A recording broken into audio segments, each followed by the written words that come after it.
It is slightly after 9 o'clock, and I'll call this meeting to order now. My name is Christine Novello. I am a governing board director, and I am the governing board treasurer. And for today's purposes, probably more importantly, the chairperson of this meeting. So welcome to the Budget and Finance Committee meeting for Tuesday, February 18th. We always start with the Pledge of Allegiance. So rise if you're able and join me in the pledge.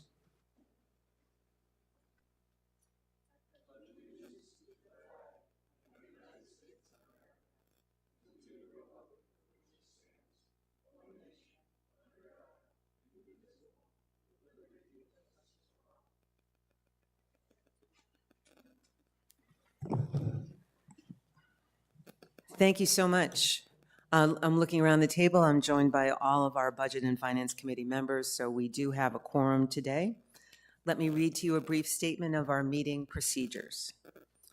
The governing board and its committees conduct all of their meetings in compliance with Arizona Planned Community Association open meeting laws per ARS 33-1804 and in concert with RCSCW bylaws, policies, and standing rules. Parliamentary procedures, as outlined in the most recent edition of Robert's Rules of Order, will also be followed in all meetings as appropriate, consistent with Bylaw 3.07, Procedures for Owner-Member Meetings, and Standing Rules number 2 and number 3. So with that, we've called the meeting to order, and we'll move on to section 2.01 of our agenda, our meeting minutes from February 4th, 2025. Any concerns with those meeting minutes? Seeing none, we have consensus and meeting minutes are approved. So we'll move on to new business. It seems like only yesterday that we were talking about the Investments Working Group, but again, the Investments Working Group did update and represent our collective committee progress to the Governing Board workshop last Friday. So real quick update, Mickey, if you would, if there's anything else that you wanted to add in terms of how that went and what the next steps for the working group may be.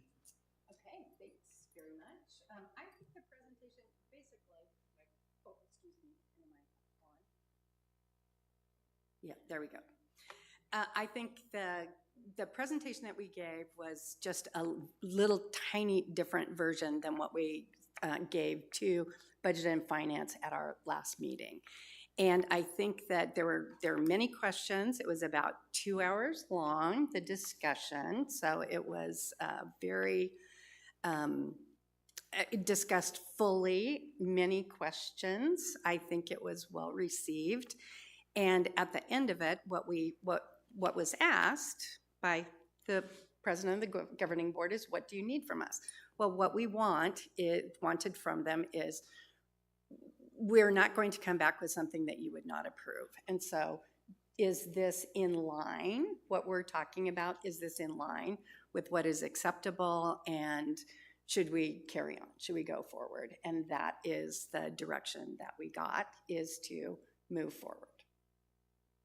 Excellent. And again, speaking as a member and as someone who's there was certainly not any approval given or no, that sort of thing, but the governing board did give the general feedback, as a matter of fact, specific feedback that the work of the working committee should, and this committee, the working group and this committee should continue forward with a recommendation, more specific recommendation around the targets, the range that we would recommend, and some of the nuances of policy change. So again, great work representing us.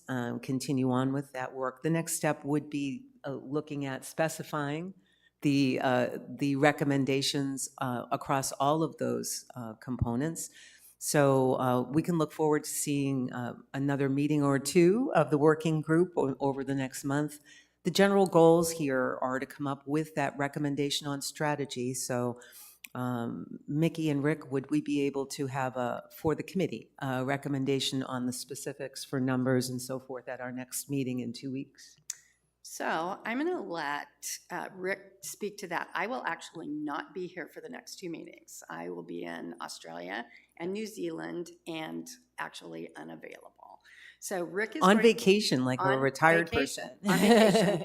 And so Rick is actually going to do some of the difficult work of coming up with the specifics and what we would be writing in for the new policy. So Rick's going to headline that, and so I'm going to let Rick speak to that. Okay. What I've gone through is I've gone through this policy many times. Hold on a moment. I'm just going to stop you. It's just a quick, I'm not asking for a recommendation here, right? Okay. But what I thought that there's only a small piece of this policy that needs to be changed. And then we'll rewrite that, come up through the working group, agree on that, and then we'll bring it to the finance committee. I see no problem coming up with something for the next meeting at all.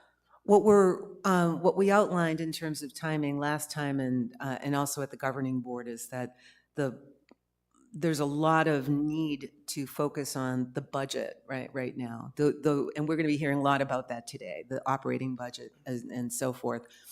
We do not, though, we can't delay too much longer on the policy recommendations. So if you can come back with an update at our next budget and finance meeting around the specific targets, some of the specific changes so that we can look at those. The sooner we can get those, the better.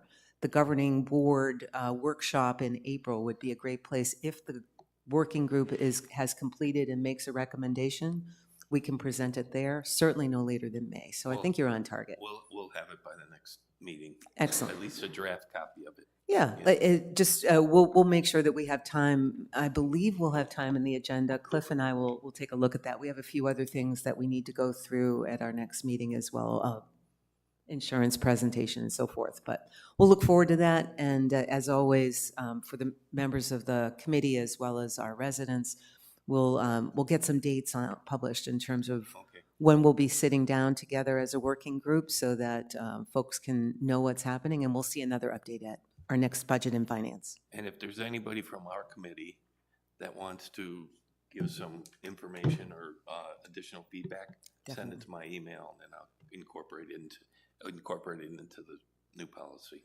Absolutely, that's a great ask. Anything else that you guys may need from the committee as you draft that? Nope. Okay. So questions from the rest of the committee on where we stand in terms of next steps, or any questions for Mickey or Rick? Questions from the community? Okay then. Thank you so much for the update. More to come. And again, thanks so much for representing us so well. Again, the feedback in terms of the level of work that the committee has done, and this working group in particular, but the whole committee, the feedback from the governing board has been very positive in that regard. We can expect to hear a lot more in the way of discussion and debate, and that's a very healthy thing in terms of the specifics, but a lot of positive feedback in general on what they heard so far. So thanks again, and any questions that may arise from the community. We were hearing some of those right before here in the room. Community, please, we are very open to hearing that. So you can write to the governing board as a whole or write to me, christine.novello@suncitywest.com. I'll make sure that the committee sees your feedback. Thanks again. So moving right on to 3.02, our now beloved policy FI10. And again, Chris Waller's been heading this up, and really appreciate you taking the deep dive on this. Chris, where do we stand? What's the latest? Okay, so I'm hoping today, after this is, I think, our third meeting, we've gotten a lot of input on this. FI10, if you look at 6.1, it kind of clumps everyone together, general manager, committee members, governing board members, employees, and says, a conflict of interest, and it belongs that way, 6.1. But then the specific, as far as vendor relation or vendor gifts comes, what we found out over our discussion is that our general policy L02 already applies to a governing board member and to our general manager. So they actually sign that has very specific details. So there was no reason to clump them into the paragraph that was 6.2. We did find that there was no specific language for committee members. So 6.12, we wrote it, and I did copy some general common language that basically says that committee members, there's no reason for a committee member to receive a gift from a vendor. So therefore, we just kind of wrote it, I'll read it in a second, but we kind of wrote 6.1.2 to apply specifically to committee members.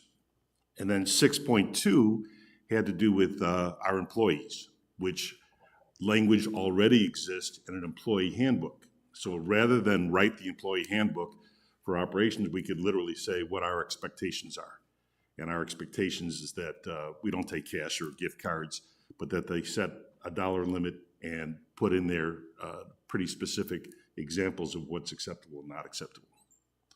So I think we're ready to make a recommendation to accept that as red line. I would read it if anybody's ready for it. Do we? Thank you, Chris. We all have the verbiage in front of us, and we've had the chance to read it ahead. Do any of our committee members? Would you like? I don't think we need to have it read back to us. So, does anyone have any questions for either me or for Chris on the proposed changes? Jim? I don't have any questions about the proposed changes themselves, but I do have a request for information in regards to this policy. In regards to the bullet on 2, in regards to the bidding and disbursement process. Okay, what Right what there. would you like? I was wondering if somebody can kind of explain to me, of all the meetings that I've attended and meetings that I've watched, I've yet to see any procurement or the bidding of the 50,000 and above. Mm-hmm. And I was wondering if shed some light on that. That's absolutely, it's operational procedure in terms of how that's done. It's not that's more how some of this is implemented. But if I'm looking around, could you give us a quick overview, Cliff, on, I'm aware, I've been walked through verbally, but there's nothing written down that I'm aware of. Could you shed some light? Yeah, so all items over 5,000 require some sort of quote or bid, and then there's the threshold for the sealed bids process.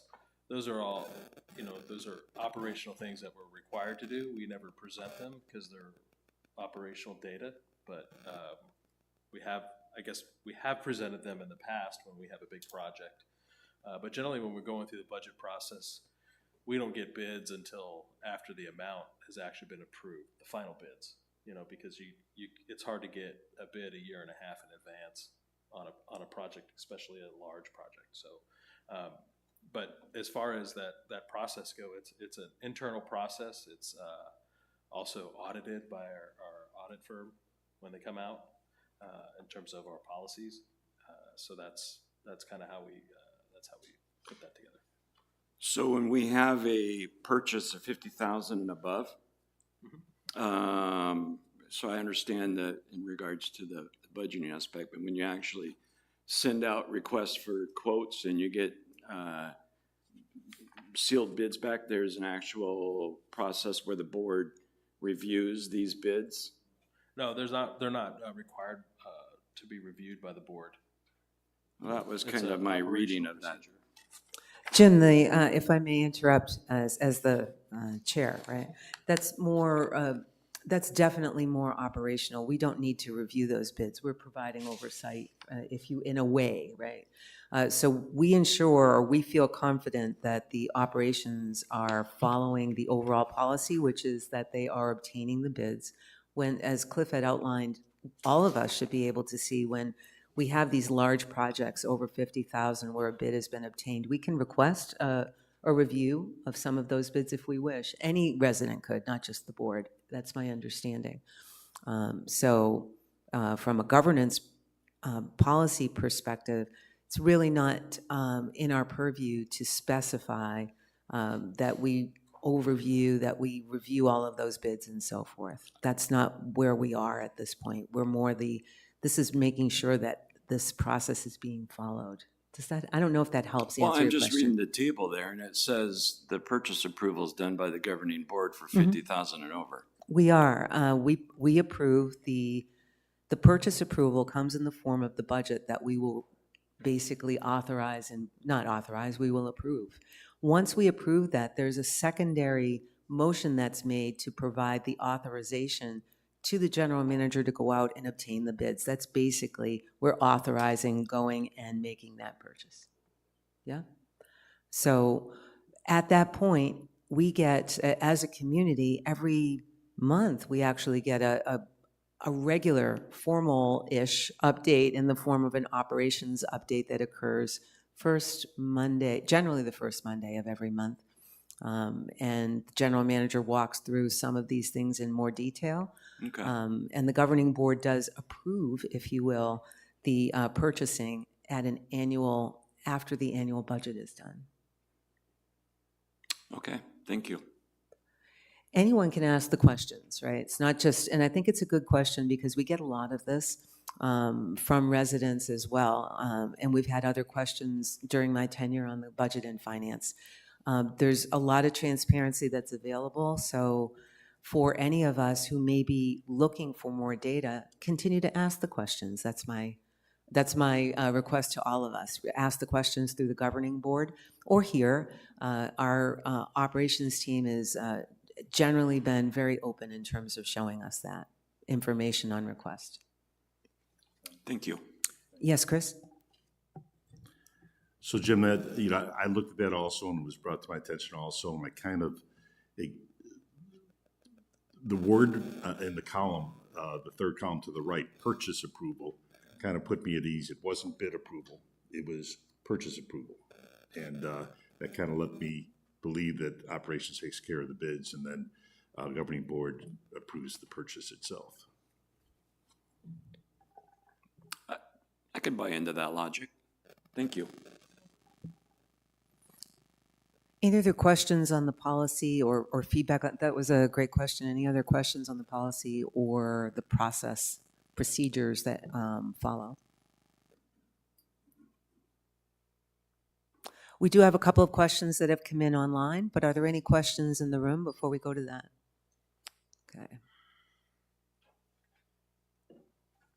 We do have residents that are coming to the microphone.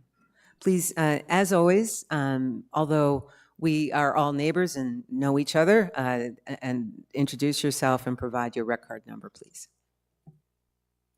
Nick Turner, 131829. Like Jim, again, I believe that table is open to different interpretations, and maybe in a future policy review, the actual process should be clarified, that the purchase approval is given 50,000 item over 50,000, item over 50,000 individually by the governing board as part of the budget approval, and that then the three bids are then sought. The other question I have is, are our external auditors or internal controls such that we are checking that there are three bids?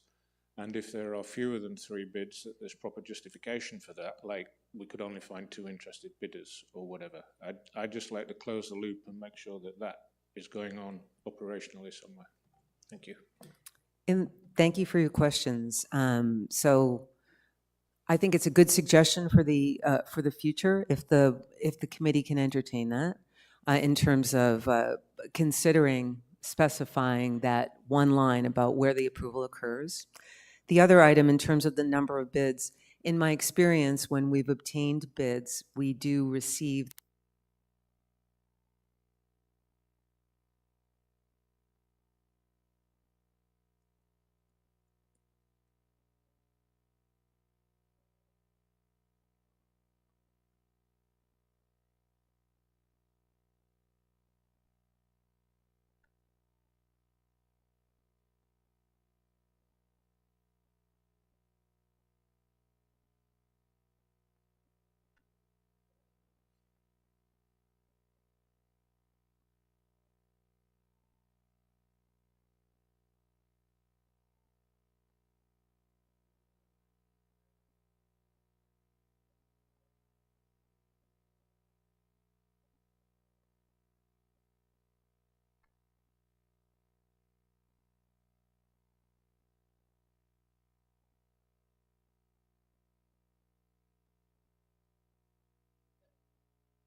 Contact.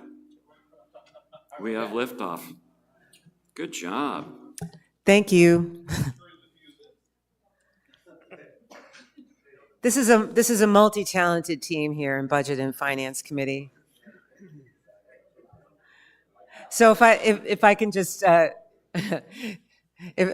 let's see if we can get back to Mr. Turner. We may need you to step just to hold us honest to make sure we're answering your questions.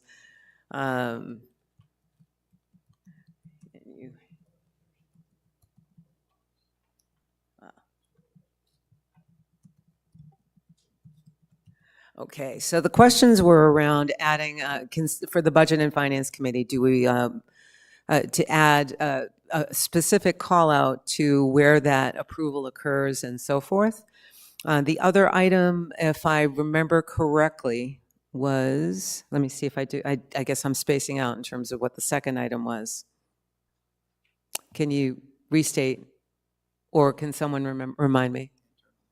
Oh, internal audit. Do we have any kind of an audit or control? Yeah. Our audit or control doesn't review that kind of thing, but I can just tell you this is where we cut out. In my experience so far, when we do receive an update on the number of bids, we're told at that point how many bids were received and how many we're reviewing. So when there's fewer than 3 bids received, the update comes in to that amount, right? That says we received only 2 updates. This is the only 2 bids, and this is what we've seen so far.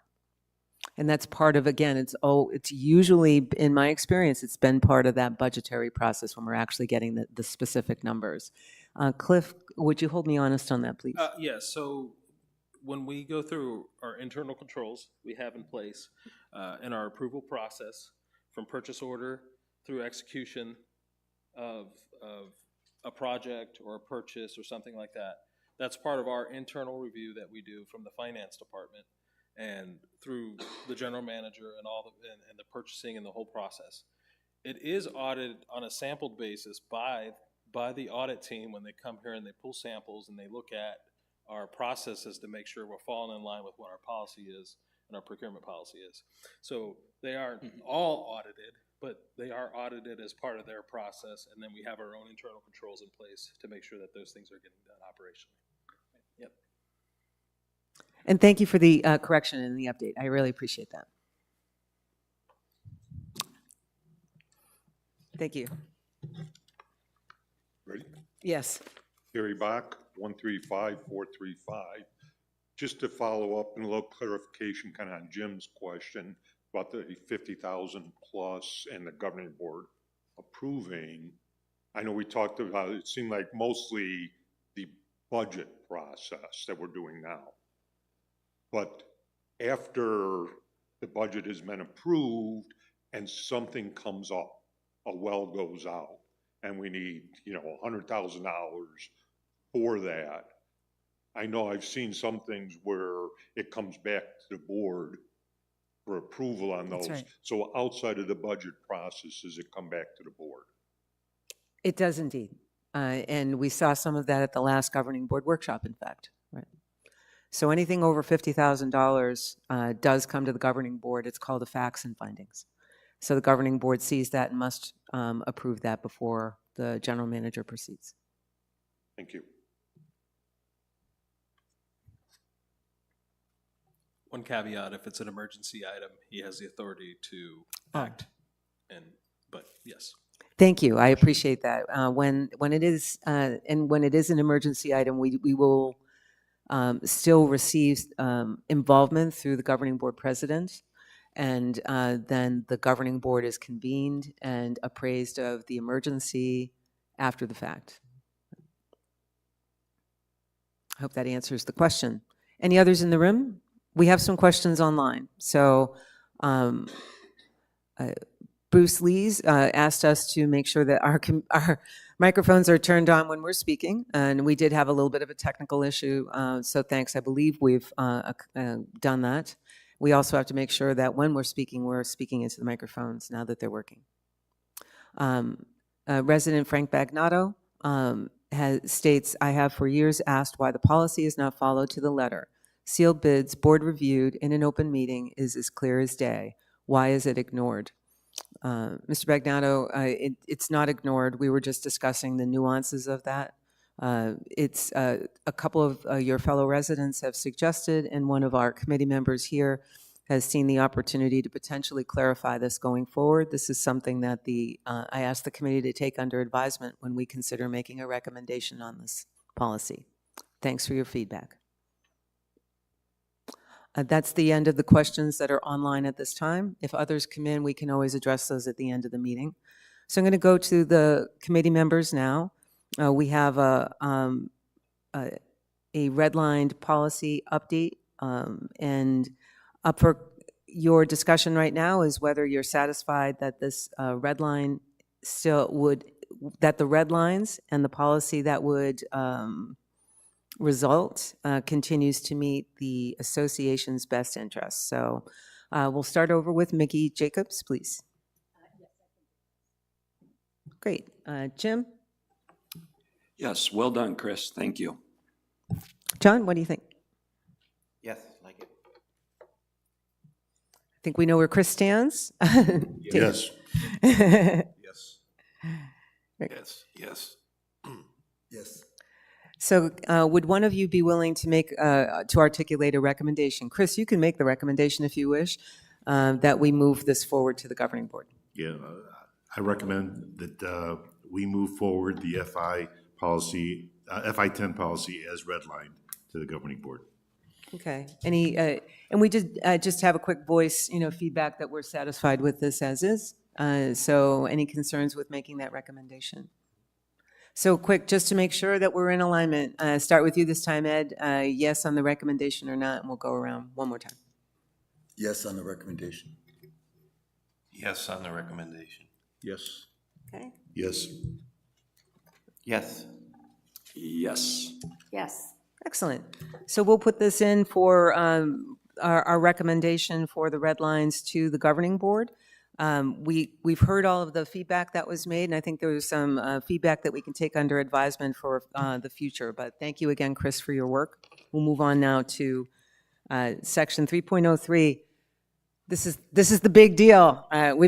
Seriously, we've been talking about this for a while. We'll spend the rest of our meeting on this. So this is our annual financial plan, which is our operations budget. CFO Cliff Swan is going to walk us through the nuances of that. And from a process standpoint, Cliff, either of us can do this, but remember, we have several meetings to discuss this. This is not the meeting at which we will come up with our final recommendations. We have a few more meetings. Our goal is to achieve consensus and a recommendation by our March 18th meeting. We must complete it no later than our April 1st meeting, however. So just so you know, from a timing perspective, this is our first look. I expect we're going to have a lot of questions, as will all the committees and the governing board, but please take it away. Okay, good morning. Thank you, Director Novello. Good morning, everyone. Happy to present our FY 25-26 operating budget. As Ms. Novello said earlier, we have some presentations at Golf and Sports Pavilion, where we've made some recommendations on the revenue side for fees in this budget that have to be reviewed by them. We like to get their input. This is the general manager's budget, so but we like to, hear from the community as well when we finalize this budget before we present it to the governing board in mid-March. So with that said, we'll get started.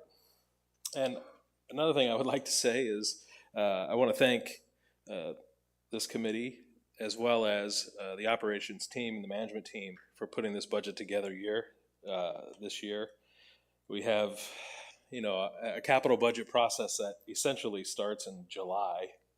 And our operating budget is kind of a unique beast in that you can't really get into the details like accountants like to get into the details until you get 6 months under your belt, so you kind of know where you're at for the year. So, and then once you get those 6 months under your belt, you then have to get your crystal ball and magic 8 ball out and forecast a year and a half in advance. So We put that together in a very short period of time, but making notes throughout the process. So anyway, it's been a labor of love, and the team we had some very spirited meetings on headcounts and positions and expense line items, and here we are. So let's get started.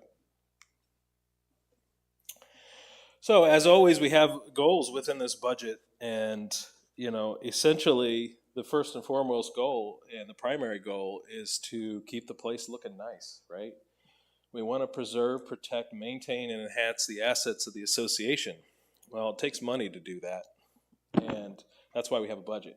So that's our main goal in every budget cycle. Well, at the same time, we have a reserve fund that we've got to fund, and within this budget, we do that.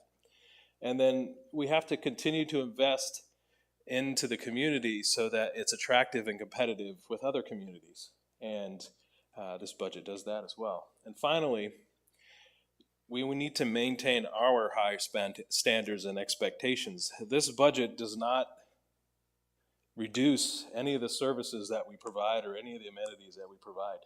So we go into this budget putting a budget together to provide those same services in an efficient way, in an efficient manner, but that's what our goals are of this budget. So if we look at the current year and our budget, in our current year budget, we're going to come in a little unfavorable to budget on revenue, we think. So this is December actuals and then January through June projection. So I kind of talked about this before, but we put our projection together, and that's part of our process that we do with our managers so that we have a good baseline for our next year budget. And so we've done that, and you can see kind of some of the favorable and unfavorable variances throughout on the revenue side. We'll see with golf. I mean, who knows? I think if we have a strong spring, we should be in good shape. But we'll see. But 194,000 unfavorable on approximately 29.8 million. On the expense side, we've got a favorable variance in total expenses of approximately 235,000. So on 29.7 million, we're coming favorable 234,000. So that's creating a favorable variance in our reserve fund allocation by 34,000 compared to budget. Okay, so we're on pace. We're in good shape. Our APFs are going to come in hopefully at pretty much budget, and those will be our cash inflows and along with that investment income into our reserve fund. Okay, to help fund our capital projects for this year at approximately 10 million, 10.5 million, depending on what we do with reserve allowances. So, okay, so say this all the time: people in power.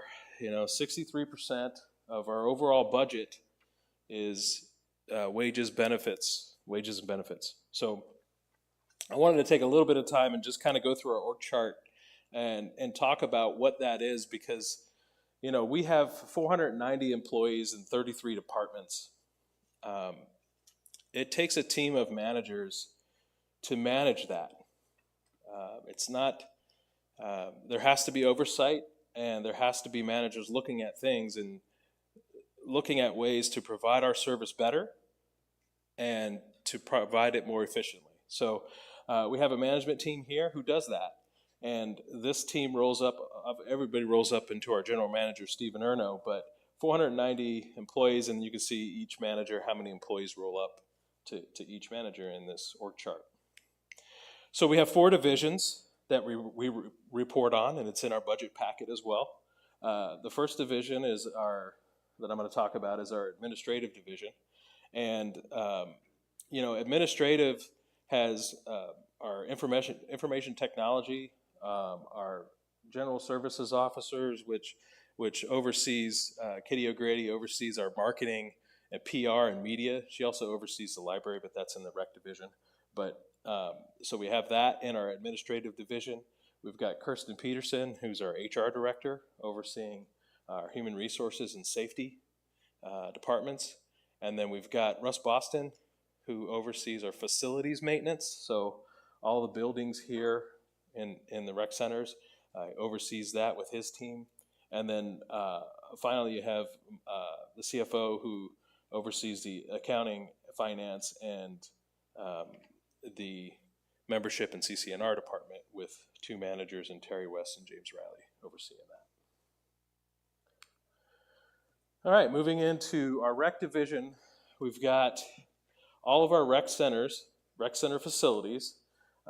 Sabrina Olivato is our facilities operations manager, and she oversees the operations of our 4 rec centers. Okay. Also within the rec division is Casey Huda, who does our events and clubs, and handles all the organization with the clubs and all of the events that happen, all the different facilities, the scheduling and everything. And then again, I talked about Katie earlier as far as the library and that team. And then we have Todd Patty, who is split between 2 divisions as well, but he sees the landscape maintenance team here, and that's assigned to the rec division. Rec division's got 166 positions, 94 FTEs. Pretty big division for us. And then looking at the golf is our 3rd division that I'm going to talk about, but we split that into 2. There's operations and maintenance. So if we're just looking at the maintenance team, Todd oversees, the environmental service manager oversees the maintenance team. And you can see how he has his team split out here. There's 86 positions. We got 87 FTEs in the budget. We have a little bit of overtime in there that we budget, so it comes in higher than the actual positions. But 86 positions, and spread out over those 7 golf courses. And just to kind of compare this to, because we compare our head counts to industry averages and things like that. Todd is about 3 people per golf course under industry average in terms of the maintenance golf course maintenance. And he's got to have some bench in there too. So you'll see some places have you'll see there's an assistant superintendent at one place, and you don't see them at others. Well, that's that bench. We still have to have bench here when we have positions turn over. We have to have people in line trained properly to step into those superintendent roles. So that's why you may see a superintendent at a golf course, but you'll also see that there's only one superintendent at Desert Trails and Trail Ridge. So, these are all kind of moves that we make within the departments to try and make sure we have the proper succession planning in place, because there's nothing worse than someone leaving, especially when they work and supervise. So, it's good to have that. So anyway, that's part of what he does in there. Switching over to golf maintenance, we've got 7 golf courses, 149 positions there with 49 FTEs. So we have about, when you look collectively, when you combine the administrative, the golf admin department with the actual golf courses, we have about 7 FTEs to run per golf course to run a business that's open 7 days a week, 12 to 16 hours a day, depending on when the start and end day is at our golf courses. Well within industry standards. We can do that with less people because we don't have banquet halls and things like banquet halls and huge stores, pro shops. We have one big pro shop at Grandview, but so we can manage our golf courses with less people, but on average 7 people per golf course for operations. And finally, last but not least, is Mr. Gary Zarek. He's our sports pavilion manager. He has 29 positions in there and 16 FTEs. And then he manages the bowling alley, and then there's 2 vendors in there, the restaurant vendor and the pro shop vendor, and then also Lizard Acres. All right, so now let's get into the budget. So I talked about the positions in this budget. Let's talk about the numbers, and then we'll drill into some of the details of those numbers. So in this budget, we're budgeting a 5% increase in wages and payroll, benefits, and taxes. So wages specifically 4%, and then taxes and benefits 6%. For total 894,000 increase on 19.5 million, or on 18.6 million. All right, so a big part of that is you'll see there's going to be we added some positions, we reduced some positions as well, but overall we have a 3 position add, a 3 FTE add, not position add, FTE add. You'll see there's 3 in administration, and we'll talk about all of these. 1 in golf operations, and then a reduction in recreation in terms of FTEs. So if we look at FTEs, and we'll take the 5-year window, 5-year budget window. In 22, we budgeted 310. I think in 21 it was like 322, and now we're at 300.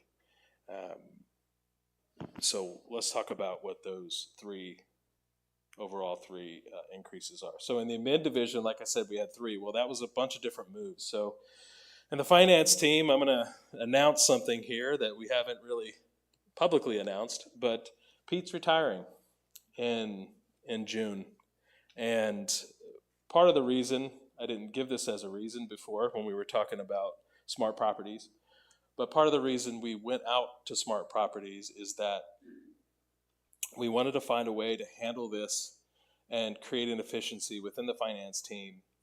And so with this software, it's going to give us that benefit. It also, we took the rest of Pete's duties and kind of spread them out amongst the team. So we're not gonna fill that position. Pete will be missed for sure, and he's done a ton of work to get it to where it is now in great shape. And so we look forward to moving forward that way. So we have a 1 FTE reduction there, and then looking at our purchasing clerk, we recently had some turnover there, and we decided this year that we were going to restructure that role, and we reduced that to a part-time position as well. So overall, 1.3 decrease in the finance department when it comes to our FTEs. In the membership department, we talked about the collections clerk that we added due to the changes in the state collections policies, the ARS amendments that were made, basically not allowing us to use an attorney to do our collections and do that on a pro bono basis. So we had to take that in-house, and unfortunately that's just something we had to do. Now, that will be offset with a collection fee that we added at 90 days. We just started billing a couple of those in January since we made the change. So I don't know what the return on that billing is going to be. It's, a good and a bad thing. Hopefully, we generate some coin there, but it allows us still to collect everything that we've put out there. But we don't know what the final impact of that's going to be. In the past, we would turn it over to the attorneys, and they would get the meat grinder going, but they would deal directly with the member on that, and they would collect much larger fees than the small collection fee that we're going to charge. So overall, it's better for our members, but we're going to offset some of that with some revenue. We just don't know what the impact of that's going to be yet. All right, in our human resources department, we got a 1.3 increase. Let's talk about the 0.3 first. The 0.3 is our safety coordinator left, and we've been trying to fill that role. But in the feedback that we got, and also with our new general manager coming aboard, safety is something that we really want to put a little more focus and eyeball on. And for a business with 490 employees, 7 golf courses, 53 buildings, to have a part-time safety person just isn't going to work for us. So we need to increase that to a full-time role. And we've got plenty to do, for sure. So we're in the process of trying to fill that position as a full-time role, and we feel that that's warranted. And that's going to pay off on the back end with claims and insurance rates. And we're going to have a workers' comp presentation at our next BNF meeting on the 4th. So we'll talk about that. And then in this budget, you'll see I have built in an increase. We are on the right track with our EMOD, which is a 3-year window. So it's trending in the right direction. It's a smaller increase than last year, but it is an increase. And once we get 2022 gone, which was, essentially the year after COVID, which their claims went through the roof that year, we'll start to see maybe even a reduction. We're on track for that. So we'll see how it goes, but that'll all be presented next week. And then also we're adding an HR coordinator position. There's some things that we do in our HR department that, just flat out, we could do better. We just don't have the manpower to handle it. And based on industry averages, we're 2 to 3 people behind in our HR department, but we feel like this one position will give us the ability to do those things with our employees, with our onboarding, with our recruiting that'll generate savings on the back end. And we just flat out need to get better in some of those areas, but we just don't have the personnel to do it. We don't have the manpower to handle things. And we're also going to look at some technology things. They're also built in this budget to help us do that. But so that's the impetus behind the HR coordinator position. Facilities maintenance, we have a 1 FTE increase. We've had the luxury of Carl Wilhelm, who had the ability to step into a facility operations role. He was originally the CIP project manager and reported to Russ. And as part of kind of succession planning and training, our prior GM a couple years ago, they decided to combine those two roles because Carl had the ability to do that. Some things kind of changed over the last couple of years in terms of succession planning, and Carl's retiring in April. And so we filled the operations role with Sabrina Oliveto, and we need to fill the project manager role. And that role is not going to be a manager anymore. It's just going to report back to Russ like originally it had been reported a couple of years ago.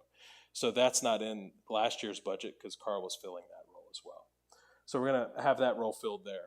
And then some of those reserve type fixed asset things that Pete was doing is some of those things are going to transfer to that role as well. So that's why the need for that. And then looking in our IT department, we all know the mandate that's been given by the board to our general manager, and we move forward with that. We had room in our budget this year to move forward to that and hired Kyle Hockman. But if we compare it to last year's budget, we didn't have that position. So that's a change year over year that's also in this budget. So when you combine all of that, that's a 3 FTE change in the admin division. Switching over to the golf operations division, we have 1 FTE. It's actually a part-time ad, but because of rounding and the way the hours worked out, it's bumping up the golf operations FTE by one person. But it is a part-time position. It's about a 0.65 position, but because of the rounding, it does increase that division. And when you combine it with some other hours that were left over from the prior year budget, just created one more. And then in the rec division, that is a full-time position we're reducing. Todd has, in our meetings with his operations teams in the landscape and golf maintenance divisions or golf maintenance departments, he said that he could reduce we eliminated a landscape mechanic position. We're subbing out. Essentially, we have half the landscape staff that we used to, and so that creates efficiencies in the tools and equipment area as well. And he feels that with that decrease in inside staff and equipment, in fact, there's a dump truck that he's not replacing within the capital reserve study because of that. Anyway, he feels that he could handle those maintenance items with his golf course maintenance team, mechanic team. So we're gonna eliminate that mechanic position in the budget.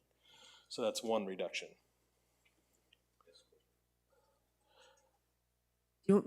Cliff, would you prefer, should we hold questions to the end? You know, I think if we're in this, and let me finish the salary and wages part, and then we can ask any questions pertaining to that. Is that fair? All right, Thank So you. you have to wait to the end. Okay, so looking at the financial impact of those moves, right here you'll see a kind of detailed list of what the impact to the budget are in those moves. So 894,000. So when we look at wages, payroll, taxes, and retirement, they're all kind of tied together because they're all tied to wages. So I like to lump those together when I'm explaining what the increases are. So 730,000 there. That's made up of, we put 4% in the budget to handle our merit increase and wage adjustments that come throughout the year, whether it be filling a position that we just can't fill, or reassessing market conditions on certain positions and reevaluating those. So we put 4% in the budget to handle all of our merit increases, which go into effect in January of 2026, and then anything that happens throughout the year in terms of payroll type issues or personnel issues that have to be taken care of. And again, if it doesn't get spent, it stays in as savings, goes right into the excess, which flows into the reserve fund. But we put that in there to be able to handle those issues and things that come up throughout the year. Minimum wage, we put a 50-cent increase in minimum wage, and again, that'll impact the budget in January through June. So that go into effect this year. There was a 35-cent increase in our minimum wage in 2025. We'll budget a 50-cent increase for 2026. And then looking at those 3 FTEs overall is adding 225,000 to the budget. So 894 of the 894 increase, 225,000 is attributable to those 3 additional FTEs. All those moves netted out. That's all the pluses and minuses in those moves I talked about earlier. And then on the workers' comp insurance, you'll see a presentation next week. I budgeted an additional 50,000 for our workers' comp insurance. And then looking at our health insurance, we had a presentation on that. There's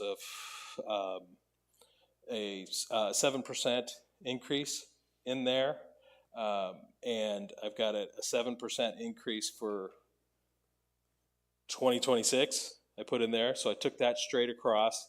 And then an 8%, it's an overall 8% increase because of the rate increase, the budgeted rate increase, and the new FTEs adding health insurance. So that's the overall 8% increase in wages and benefits of 164,000. Okay, I can field any questions on the wages and benefits section. What I'd recommend is we do committee questions. We'll hold resident questions until the end as usual. Yes. Just to expedite things, we'll go to committee questions first. I have my own, but I'm going to turn it to the committee first before they may have some of the same. So we'll start with Chris since he spoke up first, but we'll go around from there. Hey, Cliff, I might have my budget years incorrect, but when we outsourced some landscaping, I thought that was a 4 FTE savings approximately for us. And if that was this year, I didn't see it reflected here. That was prior year. So that reduction was budgeted in the 24-25 yes. budget? Yes. Okay. I thought I might have my years wrong. Oh, yes. I'll believe you. That was last year, but it actually took place in 23-24. So we had staff, and then there was a max exodus of our landscape team, and we kind of dealt with that, rolled with the punches, made it work with subcontractors, and then we felt that it was a good move for us, actually. So we budgeted the next year. Okay, that answers my question. The other thing, as a reminder before we continue, it gets so confusing. Our fiscal year starts July 1st, correct? And our wages, benefits, those sorts of things really do follow more of a calendar year. So it's hard to, that's why Cliff's presenting it in such a way. So when things like salary increases, our minimum wage increases, those will take place starting in January. So it's really a half a year for our fiscal year, right? And then you deal with the year-over-year change from the prior half of the last half of the year. So yeah, and that makes it even more confusing. I know. We'll cycle around. David, any questions on this up to this point? We can still ask questions at the end. It's fine, but any questions on this? Just two that's sort of related to the same thing. You on the wages and benefits, you have that on that page with the 894 on the top. You indicated which each of those items contributed to that total of 894. What was the contribution to the increases for the minimum wage increase, and then what was the other one? You had two. You got a 4%. Yeah. Merit. I can get back and report back with the exact dollars on that. Okay, thanks. Thanks, David. Rick? Cliff, how many of the employees do we have that are residents of Sun City West?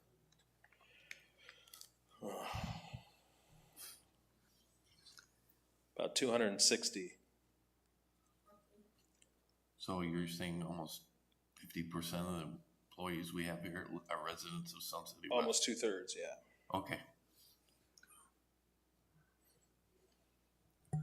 Cliff, with a lot of seasonality items that we get, do you have a dream way of running the budget process that would help you better make your decisions that you talk about you have to make?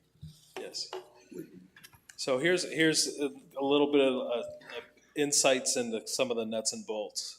Okay, so it starts first of all, and the good thing is we can start with this earlier because we need payroll data results for a whole year. So, but we start with our meetings with our managers to talk about positions, not so much FTEs, but who do you need and what are they doing?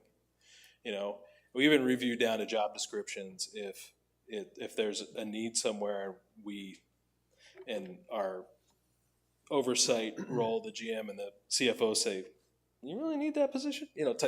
Talk to me about that. So, we look at the positions first and what they're doing, okay? Then we formulate and we compare that to actual and budget, what we put in the budget for the current year and if that position, if that role is needed, and then in the budget, if it was in the budget, if it's in the current year, and do we need it for the next year? So that's the first thing. Once we get those positions in place, they're called seats in our payroll software. Once we get those seats determined, then once we get through December, we run our payroll distribution report, and it gives me a calendar year's worth of hours. Now it's split between 2 fiscal years because you got January through June and July through December. So that gives us an idea of the total hours. Now it's by position. So we got total hours by position, and then we use that to help us formulate and to align what months the payrolls are hitting and the seasonality of that, and that helps us determine the seasonality of what you were talking about. So that's kind of how we formulate the budget, and then we apply pay rates accordingly because we have to apply the current pay rates as of January 1, and then what's in the budget, what are we budgeting for an increase, what's being budgeted for minimum wage, and then what increase are we gonna put in there to handle merit and other payroll things that come up. I guess hypothetically, based on the seasonality, if you could move your start from July 1st to October 1st, based on what you see in seasonality, would that make you lose less hair because you got that? I had hair until I got married, actually, so I don't know what it's attributable to. Yes and no. I mean, if we had an October date, it would be better in terms of the revenue forecast. I guess it would give us a little more seasonality, a snapshot into a more current season on the expense side. I would like it just for the revenue side because I mean, let's face it, we're putting operating budget together on revenue when we haven't even, I mean, we've got 2/3 of our golf season left, and that happens in 4 to 5 months. So, but yeah, it could, but I don't know, going through the process of change that I might not have any eyebrow hair if we did that. It was a great way to ask the question, though, in terms of if you had a wish list. It's not something we can quickly impact, but that's a good question. So, I mean, the process is this long, but if we shoved it one way or the other. Something worth considering. It may behoove us at some point in the future, as Cliff alluded, the effort associated in doing that also has to be factored in, but anything else? Okay, thank you. Mickey? A couple questions. So 5-year trend on FTEs. Oh, excuse me. 5-year trend on FTEs, it was 310 5 years ago, right? And projecting 300 this year. Is that mostly to do with efficiencies? Good question. So I would say yes, but our workforce has changed in the last 5 years. It just has, especially in our golf area. You can't get people to cut holes out on the greens for $17 an hour when it's 110 out. They don't want to work anymore.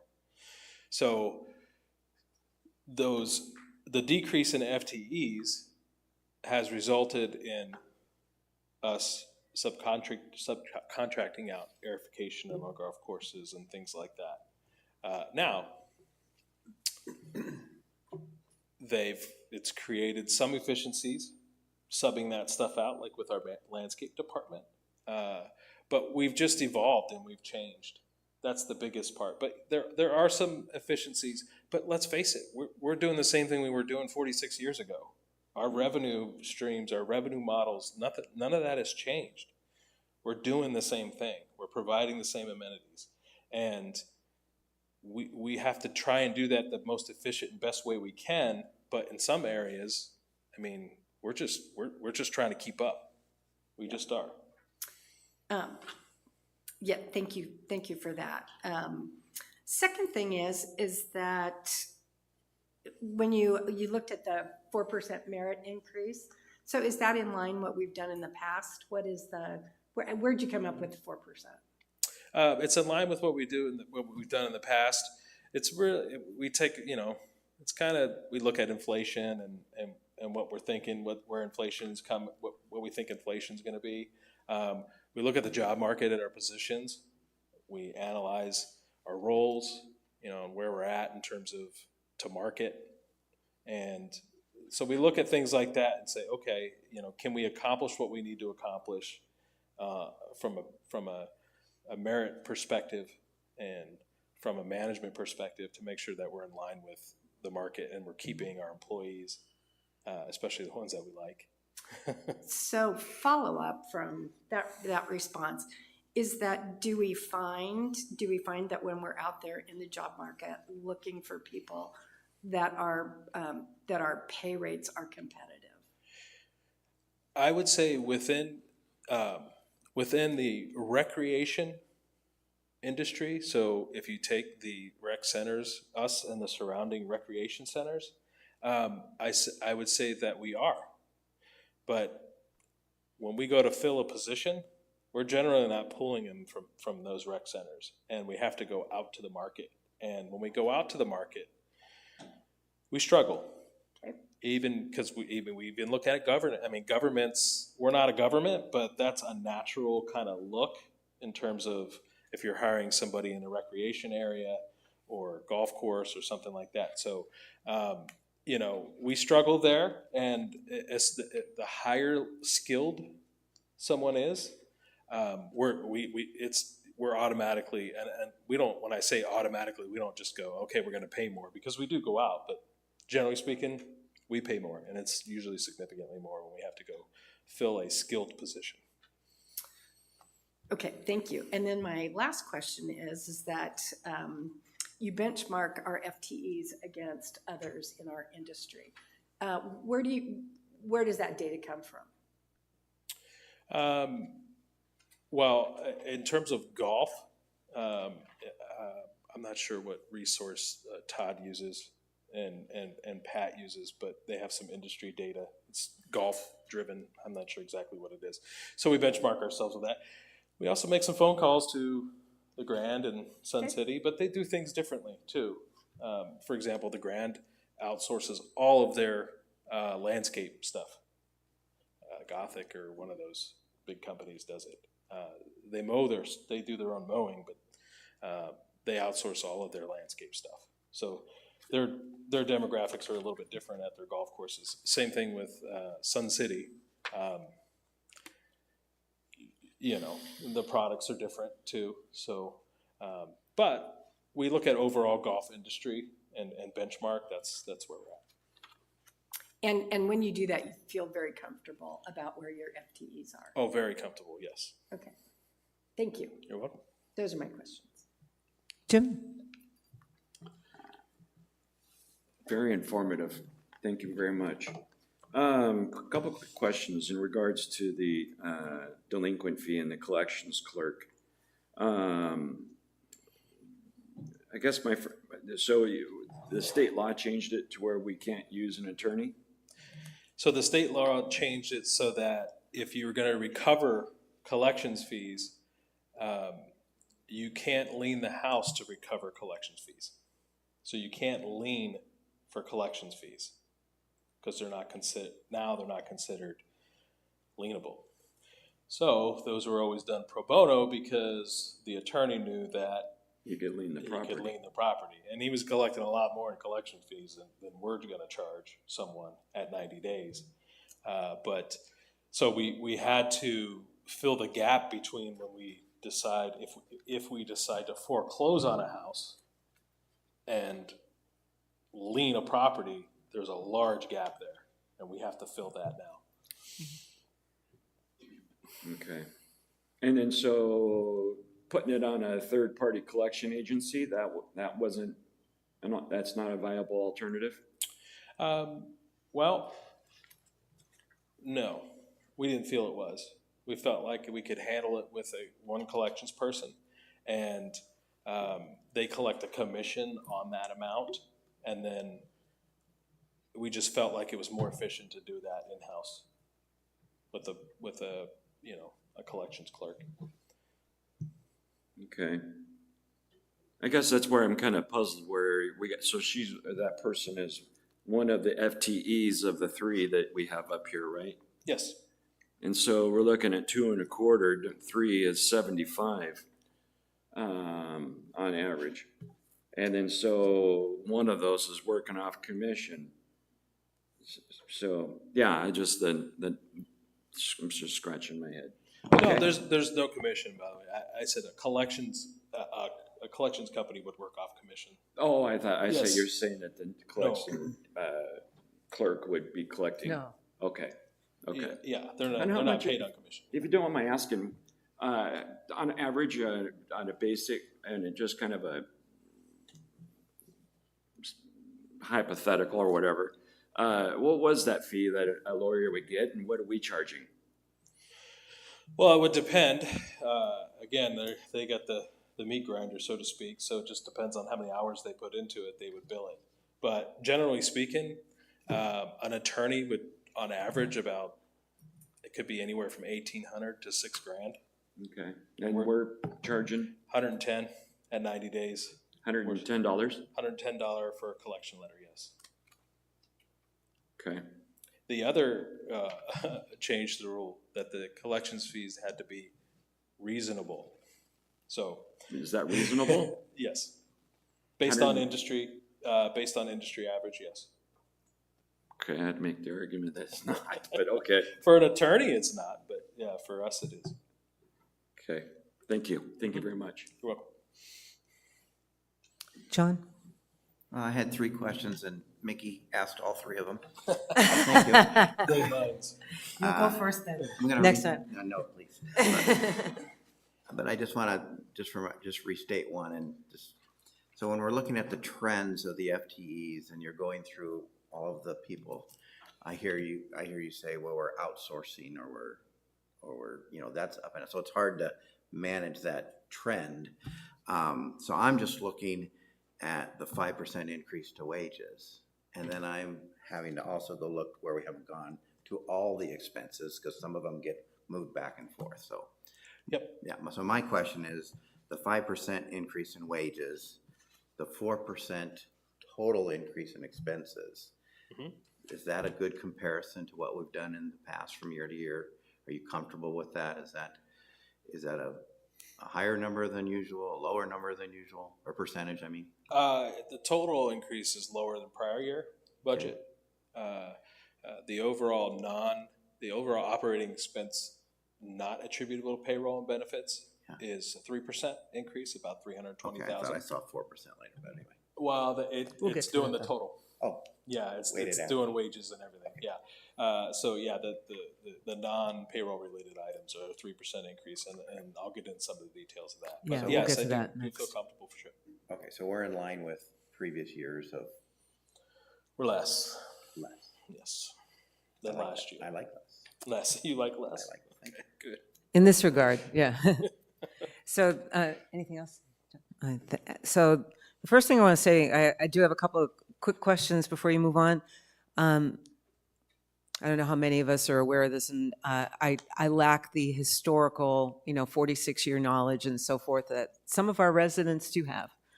I'll only say that in my 8+ years of living here and in my 3+ years of paying attention to these meetings, this is the first time the residents, the committees, and the governing board have ever seen this level of detail on our organization, how we're structured. And I really want to thank you and the team and the general manager for this level of transparency. It is long overdue. So before anybody starts to take any exceptions and so forth, there's always been transparency on request, but this level of information will really help our residents, our governing board, our committees give substantive feedback, not on the how, but on the what. So again, my thanks, and I just wanted to call that out.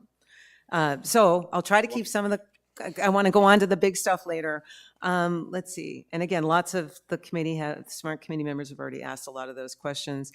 If we look at, I think it's around page 12 where you're talking about the wages and benefits and then FTE comparison on the page after. A lot of times during the course of the year, as part of operations, the number of FTEs don't always tell the story historically, and that's fine.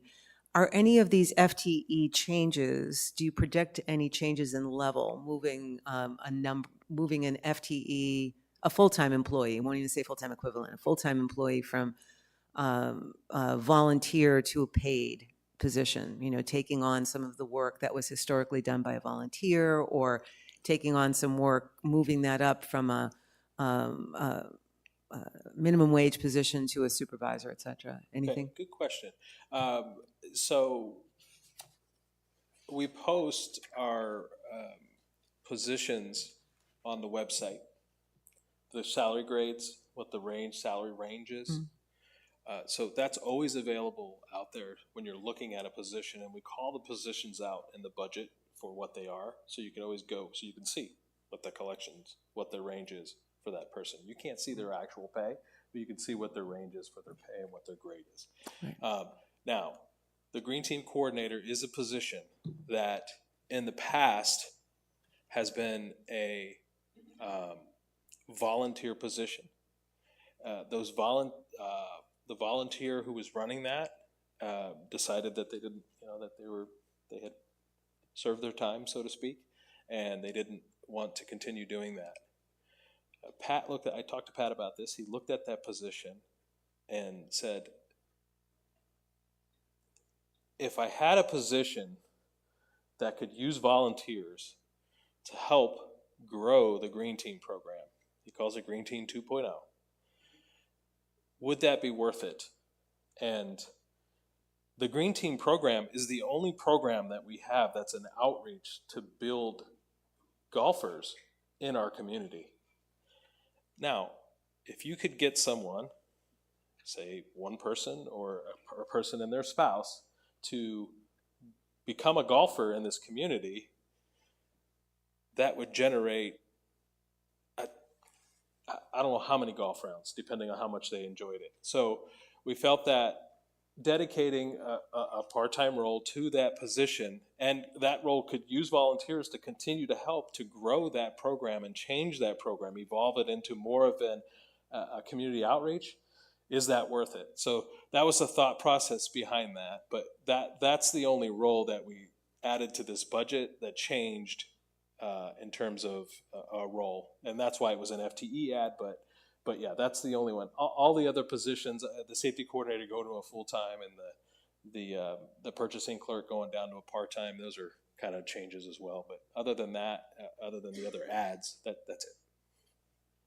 Thanks. That kind of visibility would help us too.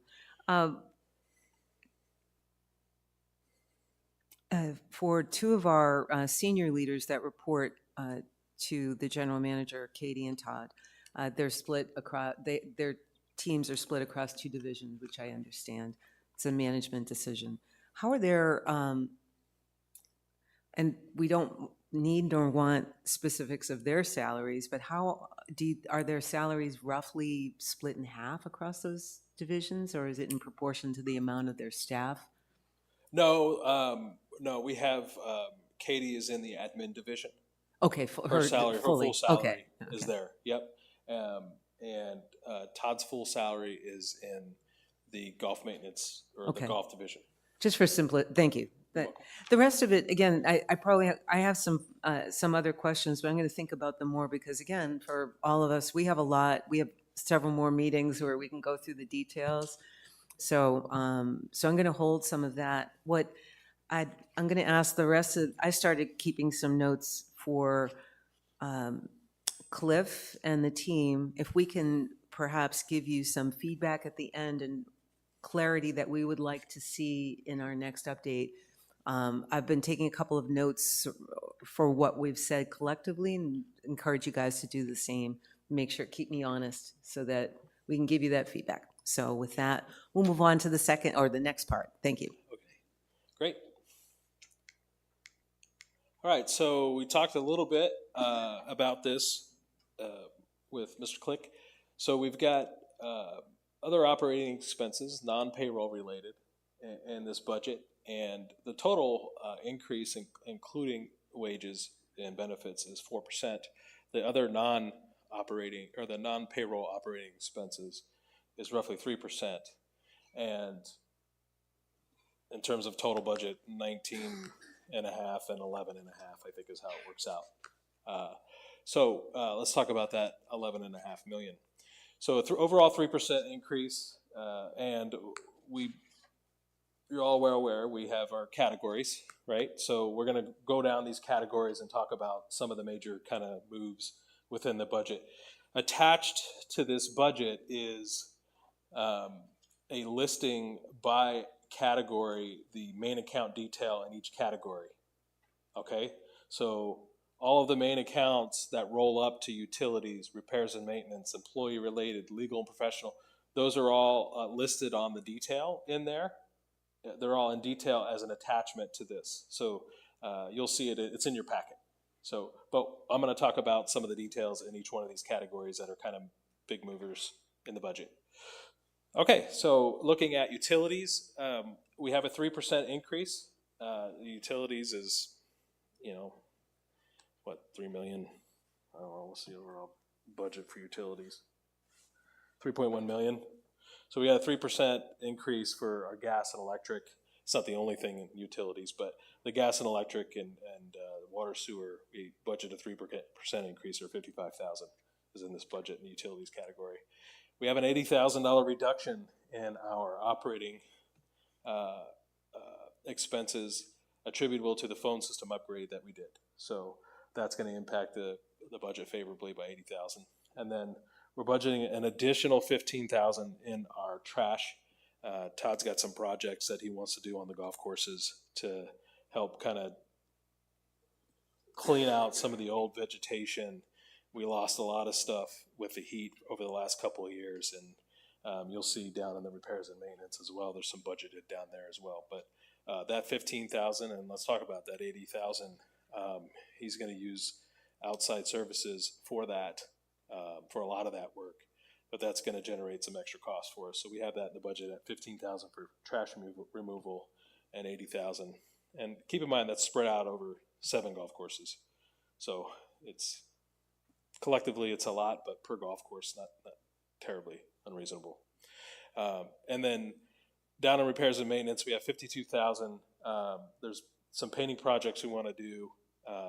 Specifically, there's one that we've earmarked 30,000 for of that 52,000 over on El Mirage to do the walls over there.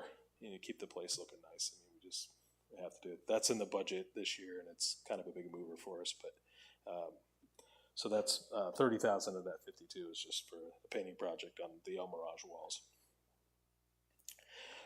And we can do that cheaper in-house, which is why we're putting it in the operating budget. I always cringe when I'm like, put in capital, but we can do it cheaper in-house, so we're going to do it in-house. We have approximately $17,500 reduction in our parking lot seal and stripes. We're still doing Echo Mesa and Palm Ridge, but year over year, we had 2 out here at R.H. Johnson that were bigger last year. So there's a savings there year over year of $17,500 in our seal and stripe projects. In the landscape maintenance category, we have some significant work that needs to be done at our golf courses with our drain tiles and French drains that Todd wants to do with the closures over the summer. And that's going to be about $49,000 additional in the budget that he wants to do. We'll do a lot of that in-house. Most of that's going to be done in-house. But the materials he's got to use to do that it's going to cost us about $49,000 in this budget to do those projects. We have a $27,000 reduction in sprinkler repair. So with these golf course irrigation projects, we create efficiencies in many ways, but one of those ways is we get to repurpose those sprinkler heads because they still work. So we can use those at other golf courses. We saw the impact of the Grandview project with those sprinkler heads, being able to use them across. So we're going to repurpose those and use those. And then we get a 10-year warranty from the manufacturer on all our new sprinkler heads that we do as part of the irrigation project, which is great. So there's savings in the Grandview project, and then there's savings from repurposing and then not having to buy those, having that 10-year warranty. And then a $20,000 increase in our chemicals and fertilizers. We put that in the budget. And then grass seed, based on what Todd's hearing right now, we think we can keep that grass seed flat year over year, which is always a good thing because that's $650,000 or so for grass seed in the budget. Make sure I get that number right. 607,000, excuse me, in the budget. So any percent on top of that is a big number. So fortunately, we think we're going to be able to keep that flat. In the equipment category, $19,000 increase. There's some equipment that we need to do at the sports pavilion and the library, just dated stuff that's not part of the capital budget, things like fans and painting, just repairs and maintenance to those buildings. We've got some glue and stuff coming up at the floor at the library. There's some things that we just need to address in this budget, repairs and maintenance wise, to keep the place looking nice, like we said in the budget goal. Taxes and insurance, basically insurance. Property and casualty insurance, we just started the process of our renewal with Hayes. And I won't give you the number that they first came back with us with, but our insurance is with Philly. And there's not many carriers that we can use that understand our business and that are big enough to handle everything that Philly handles for us. In fact, there's maybe 3 in the industry. We went out to bid last year and found that we were significantly less than the market even with Philly. And so we're looking at some options this year. I will say Sun City got a 56% increase, a $500,000 increase in their property insurance last year. So we're in good shape. I think we'll be able to keep it at about 8 to 10%, but we'll assess that as we go along in the process. We'll see what happens. And they have Philly too, and so does Grand. Okay, in our kind of other operating expense category, we have a $48,000 increase. Again, we've got some things we're looking at on the technology side, and some built into this is something called service contracts, and that's where we put all of our IT service contracts. It will say, even on the finance side, we're looking at ways.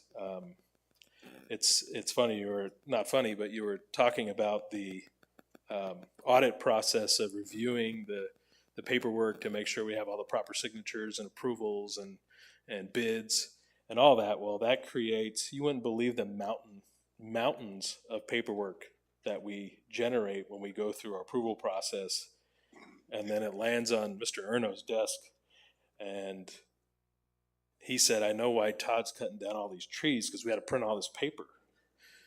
So, yeah, yes, and all this. So we're looking at a software to help us handle that process and become more streamlined and efficient as well with our approval processes. So that's one area that we're looking at. It's just one example of on the technology side. So we increased the budget there to help us address some of those things to make us better and provide better service and create efficiencies ultimately. So that's in the budget. $46,000 reduction in the budget. This year we had budgeted, in this current fiscal year, we had budgeted a security camera project, which we don't need to budget next year, $46,000, so that's out. So that creates a savings for us year over year in the budgets. Legal and professional, we feel like we can get it done with $15,000 less dollars. So, and this category gets some attention, this employee related, and I hate the category name, but I just don't know what else to call it. Okay, so down in that section, we've got things like uniforms, mileage reimbursement when people go off property or have to travel around. We've got dues and subscriptions, so things to keep our staff up to speed on, market materials, things like that pertain to them. We've got our CAI membership, all those. Professional development, so things to keep our staff, up to speed, to keep our staff, really. I mean, you invest in your staff and they'll stay, So experience tells us that. We've got, whenever we got to go out and recruit employees, for example, there's a cost to that when we have to post for a job, or if we can't fill that role, and if we have to ultimately go to a recruiter because we need to really get after a position that's really specialized. Those types of expenses are in there. And then safety is in there, our employee safety, all the safety materials and programs that we put on here. All of that's in there, all the publications and postings, the OSHA and all that stuff, it's all in there. And then finally, employee relations. Okay, so that's the things that we do, like having breakfast, the holiday breakfast that we do, the employee recognition, those types of things go in there. So overall, it's $218,000 in our $30 million operating budget, but I always come to the conclusion that these are employee-related expenses. It's just a bad name. I don't know what else to call it, but they are related. But it's all about, they're related because it's about retention. We have to give our landscapers uniforms so they don't have to, they don't have to go home and clean, wear their own clothes and damage them and do that. We have to have our customer-facing employees have nice Sun City West t-shirts so they can be identified when they're working. You know, these are expenses that we need. So there is an increase in that area. We're looking at these 3 specific line items to invest, and Mr. Erno has asked us to put this in the budget, and it's in the budget. So we have these increases in these areas to help keep our employees safe, to keep them trained, and to keep them here. Okay, this is a great dovetail. Cost management highlights. There's another attachment on this presentation of a listing of cost savings measures and efficiencies. But I'm gonna go over those in a summary, kind of a summary of what those are. So we've got various things that we do throughout the year. We talked about some of them with personnel earlier, but I just, at a high level, I want to talk about what those are. So price shopping and competitive bids. That's gotten a lot of press here in this meeting. The mandate or the policy says 5,000 and over. Well, we go beyond, we go below that. I don't want to say we get bids on everything under 5,000, but we price shop everything under 5,000. So, for example, if membership department needs a toner, they call the finance department. I have my purchasing person. She's got 3 resources for toners, and the pricing on toners changes every day, and by vendor. So we literally price those to the minute when we buy them. Okay, but you look at competitive bids, just the bidding process and what that does for us. It saves us tremendous amounts of money. So, but I just wanted to explain that even down below 5,000, we're doing those things internally at the association. And insurance bids, things like that, things we're pricing out, we're getting competitive bids. You know, we are doing that on a daily basis to save the association money. And there's some more details on some of those things in there. Fixed asset management and reserve study analysis. This is huge because it's really looking at how do we get the most useful life out of the assets that we have. Now, there's some subjectivity in there, but you take an irrigation project. I mean, you take a $6 million asset that has 25 to 30 years of useful life, and you put in a 100-year pipe, and you extend the life of that asset by more than double. And you get the impact of that into your reserve study because you're not replacing it after 25 years. You're replacing it after 70, okay? So that has a huge impact. We're doing that on a line item by line item basis on our reserve study assets. That's creating huge, huge savings. We went through an exercise where one of Pete's projects was to assess our capital assets. And being in business for 46 years, you accumulate a lot of assets. And especially when the threshold for putting an asset on was $1,000. I mean, I've been at places where trash cans were in fixed assets, okay? So anyway, Pete has done the work of God, I'm telling you, in going through that, and just our maintenance departments at our golf courses, and I mean, just over time you accumulate lots of stuff, and unfortunately, some things don't get properly. You have change in management, you have change in things like that, and things don't get properly taken care of. So we've gone through and just looked through that, but the good thing is throughout that process is we took a lot of assets off the books that we disposed of, and created a pretty significant savings on our personal property taxes, which is good for tools and equipment, things like that you have to pay in Arizona. So that was a good impact, but that's something that we did as well. So that's what that category is. It's all those, fixed asset reserve study items that we're constantly getting after and analyzing and saying, does it make sense to do this right now, or does it make sense to wait? Sometimes it doesn't make sense to wait, but that does create an efficiency for us too. So anyway, so we're looking at that. That's an example of that. Friends of the Library Partnership and Prides. I honestly didn't realize how much benefit we get from the Friends of the Library. And Prides. I mean, I see Prides, right? I mean, they're out working every morning. I get here. If I come in at 5 in the morning or if I come in at 9 in the morning, you can see somebody in Prides out there working. It's amazing. Okay.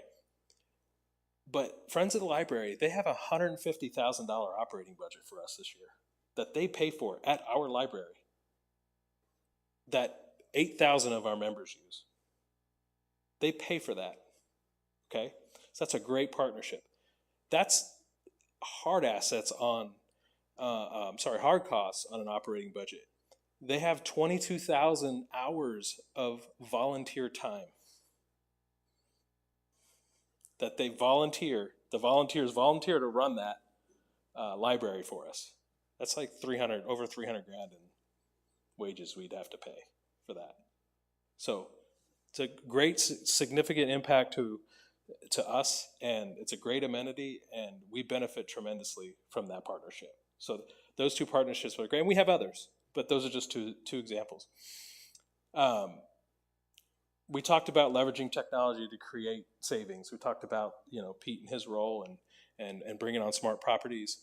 We talked about, some of the things we're looking at. But we're always looking at those areas, and there's a focus to look at those areas right now. And so we're getting after that. And then taking advantage of interest rates on idle operating cash. That's always a good one because it's just money sitting in the bank, right? It's not in our reserve fund, but we need it for operating, but we don't need it now. We're going to need it later. So just doing that, we have a reduction in that. I'll show you that this year, unfortunately, just because of the irrigation project we have to pay for out of operating. But those funds we're paying for out of operating are sitting in the reserve fund generating interest for us. So, it just goes from one bucket to the other, but it all ends up in the reserve fund at the end of the day. So we look at that. So I encourage you to take some time, go through that. I think it's like 5 pages of items. Just go through that and look through that and educate yourself on that. If you have any questions, we're happy to answer them. But just want to let you know, we are constantly looking at that, and we consider it part of our job as managers.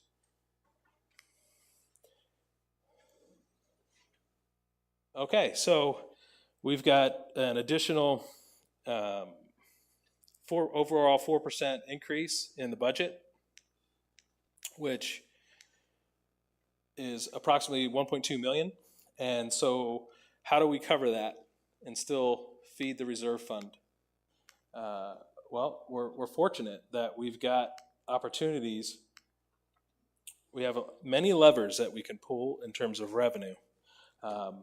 And a couple of ways, or a couple of groups of people that we can target. We've got our members, and then we have people who utilize our facilities that aren't members and pay. So the first and largest bucket we have is our membership dues. Membership dues are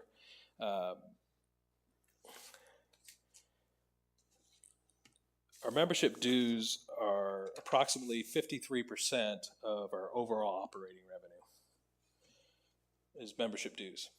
So I always say it's the most critical part of what we do here, because without it's the only guaranteed source of income we have. It really is. Not really subjected to market conditions, because people are here, people are living in their homes, and they're paying their dues. Okay, so it's the only thing we can guarantee, really, at the end of the day. Because you got golf rounds, you got APFs, those are other two large buckets, and then you have investment income, and that's all subjected to just various different things that we have no control over. So with that said, we've got an additional $754,000 that we can generate, and we can do that by increasing our dues by $28. It's a 4.9% increase. And that'll help us keep our reserve fund allocation at 7.5%. And that's what we have in this budget. So if we look at golf, that's our other large bucket. And it's about, gosh, I wrote this down. Oh, there it is. 41%. So golf revenue is about 41% of our overall operating revenue. So golf has done well, first of all, these rates have not been presented to the golf committee. These are our recommendations.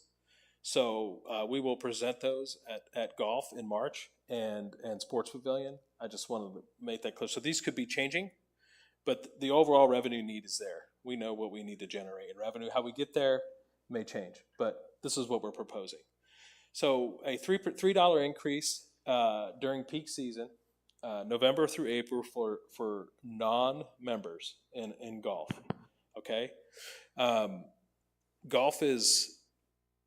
We did a presentation on golf rates, and we gave various courses in the Valley, public, community, private, and we look at those rates, and based on what we looked at to stay competitive, this is what we're proposing on our golf rates for our non-members. And for our members, they have a great deal, the golfers do. I mean, they just do. But they should. They come here and they pay member dues. They should be paying discounted golf rates, and they should have a great deal, and we want to keep that. But we have a $1 rate increase during peak season for our members. So the two of those, and then we increased the unlimited golf card by 100 and the Twilight card by 50 because they don't pay a greens fee. So when we increase the greens fee rate, we got to increase the card rate. The combination of all those will generate $191,000.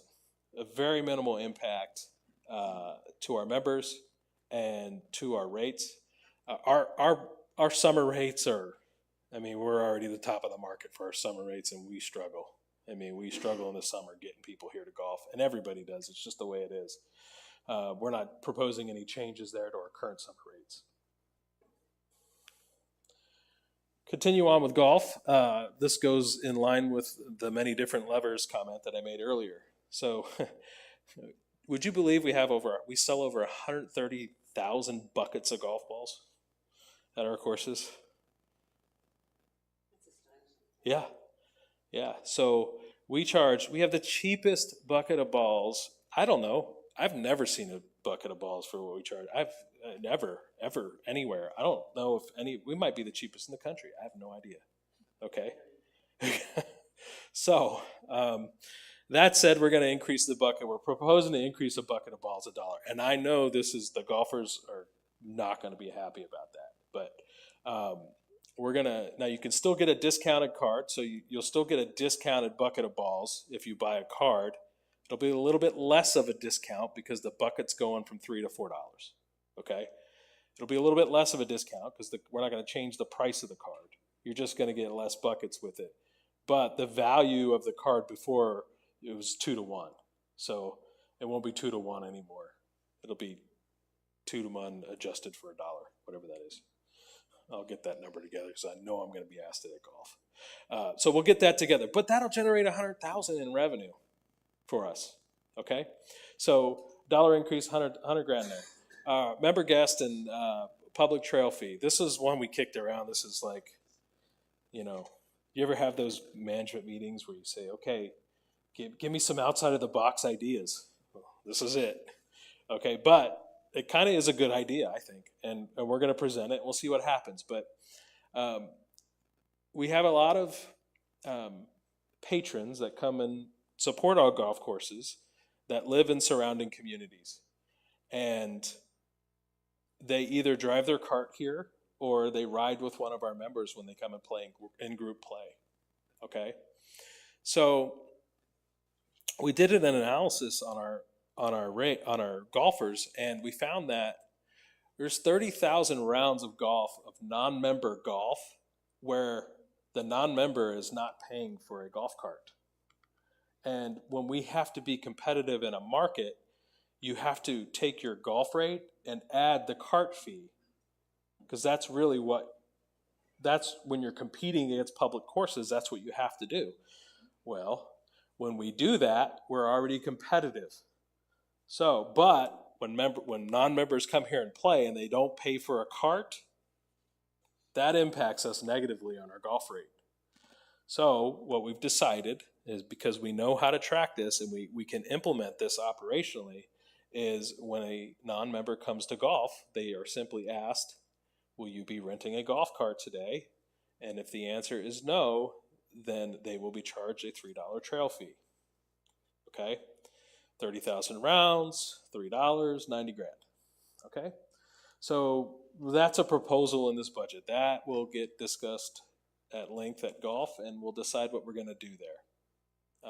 We could simply increase the cart fee, but you're just going to hurt the people that come here and rent a cart anyway, which,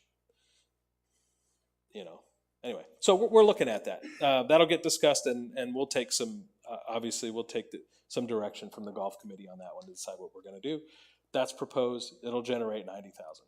And then a 25-cent increase on snacks and soda and water will generate 20 grand. That's how many snacks and soda and water we sell at golf. But, that's just another one of those levers we can pull. So overall, 210,000 in those kind of other golf fee areas. Keeping golf rates down. Oh, and 320,000 rounds. I should have put that on there as a bullet point. 320,000 rounds of golf in the budget. It's in the assumptions, but we're going to budget 320,000. Again, we're a little off of budget right now through January, about 3,800 rounds. But we'll see how the busy season works out. But we're going to keep that at 320,000 rounds. All right, switching over to sports pavilion and bowling rates. We had no rate increases last year. We added a rate for non-card holding members at $4.50 a line or something. But we didn't really have any rate increases last year. So we're going to increase the golf rate by 25 cents. The details of the rates are attached in the budget packet, but we're going to increase that by 25 cents. And we're going to increase the non-member rate by 50 cents. And then the non-member league players have to buy a golf card to play in the leagues. We're going to increase that $10. And we're going to charge a separate rate for members and non-members for our our locker rentals. And then we're going to increase the shoe rental rate $1. So all of those things will add 65,000 to the budget. You'll see that golf is budgeted to make an excess of 150,000, and bowling has made an excess for the past 4 years in bowling. But we've also, enhanced that facility very nicely. It's a world-class facility, so we feel like they should, the bowlers don't mind paying for that. So those are the proposed increases in golf, which will give us bowling, which will give us an additional 65,000. Okay, APFs and interest income. This is what we're putting in the budget. I kind of gave a teaser on the interest income. That's going to be more like 250 this year, but we're thinking 157 next year based on cash needs that we'll have in the operating account. And then APFs, we're budgeting 1,100 transfers and a $200 increase there to 5,400, and that'll generate $5,940,000. Okay, so down in the capital section, you see that $5,940,000, 206 additional with the rate proposals and the expense. The budget, the operating budget, we anticipate 1.208 million going into our reserve fund, which is about 57,000 more than projected this year, and that's what we're budgeting. And then interest income, we're doing flat year over year in our reserve fund. Okay, so if we look at surrounding communities, and keep in mind we charge per member, not per rooftop, but our 4.9% increase, we did a little research just to see what the increases were this January, because all of these other communities are in calendar years, and what their rates are. So if we compare to Sun City increased their rates $75, and they went from $575 to $650, and they added $500 to their APF fee. And then so on. Grand went up 4%. So we're kind of right in line with, surrounding communities. I will say Sun City's, they pivoted and decided that, they really needed to change, Pay me now or pay me later. They were on the pay me later strategy, and they're paying. But, you know, if we feel that these are, I mean, let's face it, they're a bargain. I mean, for the value that you get here, they're a bargain. I'm just going to come out and say it. And that's what we feel too. But I did want to model out a couple of different scenarios. Well, here's the model for that. So that'll keep us within the 40% fully funded balance threshold. You'll see some dips down there low. Those are, you know, big irrigation, big capital spend years on irrigation. But we model that out, and the assumptions are built to the right on that 4% year-over-year increase in revenue, 4% increase year-over-year in expenses, essentially, and reserve fund allocation of approximately 8% based on the reserve study spend modeling. So modeled out, if we decided to say, you know what, you know, we want to go even more on the pay me now strategy, we could, if we did a $35 increase, that would generate an additional $100,000 approximately in the first year, and then $200,000 every year after that. If we decided to go to a 7% increase of a $40 increase, that would generate an additional $171,000, and then an additional $242,000 every year till infinity, and so on. So I like to put that in there just to show you what the impact of dues increases are. So every $5 generates an additional $71,000 in the current year, and then $142,000 every year after that.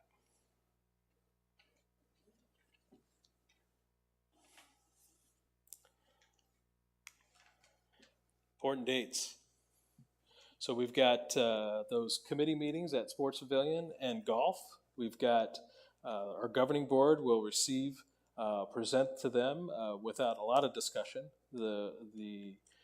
this budget presentation in whatever form it's in by then, and then on the 20th we'll have some more discussion about it with the governing board, and then at that point we'll move into April. On April 17th, the governing board will have all their recommendations from all the committees, and they'll be discussing capital items and what they're going to group vote on for the annual budget, and what they're going to vote on individually for items over $100,000. And then on April 25th, they'll vote on those actual items to be included into the annual financial plan, which will be voted on May 22nd. So that's kind of a high-level timeline of what we're looking at for this budget. And that concludes my presentation. Cliff, thank you. I think it's really important for us to remember that, I'm repeating it over and over for a reason. This is not the first time that we'll be discussing, but as Cliff is outlining here, that we're getting the first look at the overall financial plan. We have some homework that we're going to need to do before we come back to our next meeting as well with more questions. But one thing that may help, before I turn it over, I did before for the committee members to ask questions first. When we're trying to compare things like dues increases, because our dues are by member and not by rooftop, it's not precise, but in the past, please refresh our memories. I believe our resident to rooftop, it's not a 2-to-1. We don't have 2 people in every house. Is it 1.7? Yes, thank you for saying. I should have said that, but yes, absolutely. So we average about 1.7 per rooftop. So if you take 17,500 rooftops, which is approximately what we have, and divide that into our membership dues, it's about 1.7. So I had my calculator on my phone out just to make sure that I had the number in my head. So if we extrapolate that out for ourselves, if you're trying to compare, right, so that's 1,016.60. And if we tried to correlate, it's not exact, but you can look at the percentage dues increases and so forth. So with that, I am going to turn it to you first, John. Congratulations. But no, so we'll reverse the order. I know that we'll have questions, more questions at the next meeting, but questions that jumped out at you today on the second half on the expenses. Okay, I'm gonna steal Mickey's questions now. Good. This is your chance. Actually, I'm not gonna ask any questions. I'm gonna save my comments for the end. Thank you. Jim? Alrighty. The savings on the legal of 15K, was that basically the savings on the collections?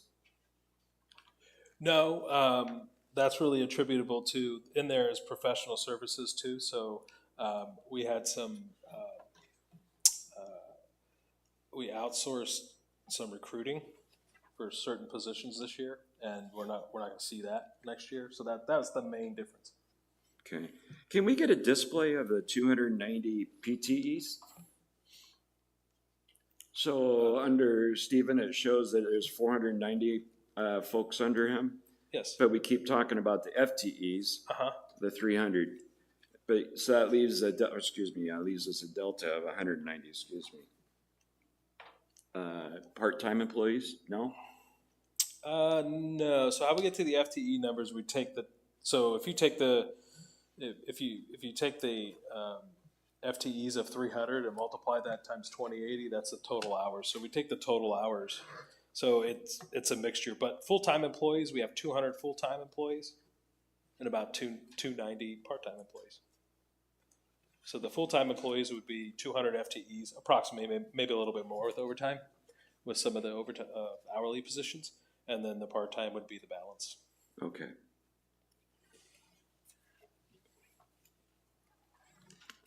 Are we seeing any savings from the water in the water bill? I assume it's grand, or is it too soon to? Yeah, so that's, Todd can come up and talk on that. We are. I will say, it's a little harder because you have a bigger demand in certain years because of the rainfall. So the last 2 years have been incredibly difficult, but he'll talk to you about what we're even having savings compared to a non-difficult year based on that. He'll talk about that. All right, good morning. Yes, we did see a significant reduce in kilowatt hours over there at Grandview. Now, we used 2022. We didn't use the year 2023 because of the project year, so that really wasn't a fair comparison.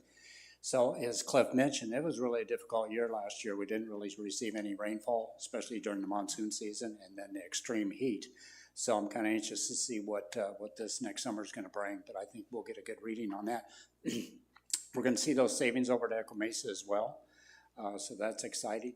And you know, I presented that facts and findings at the board meeting on Friday about the well, that we're going to put a VFD unit on that, which we don't have that on any of our wells. We do have a VFD units on all of our other pump stations, our distribution centers.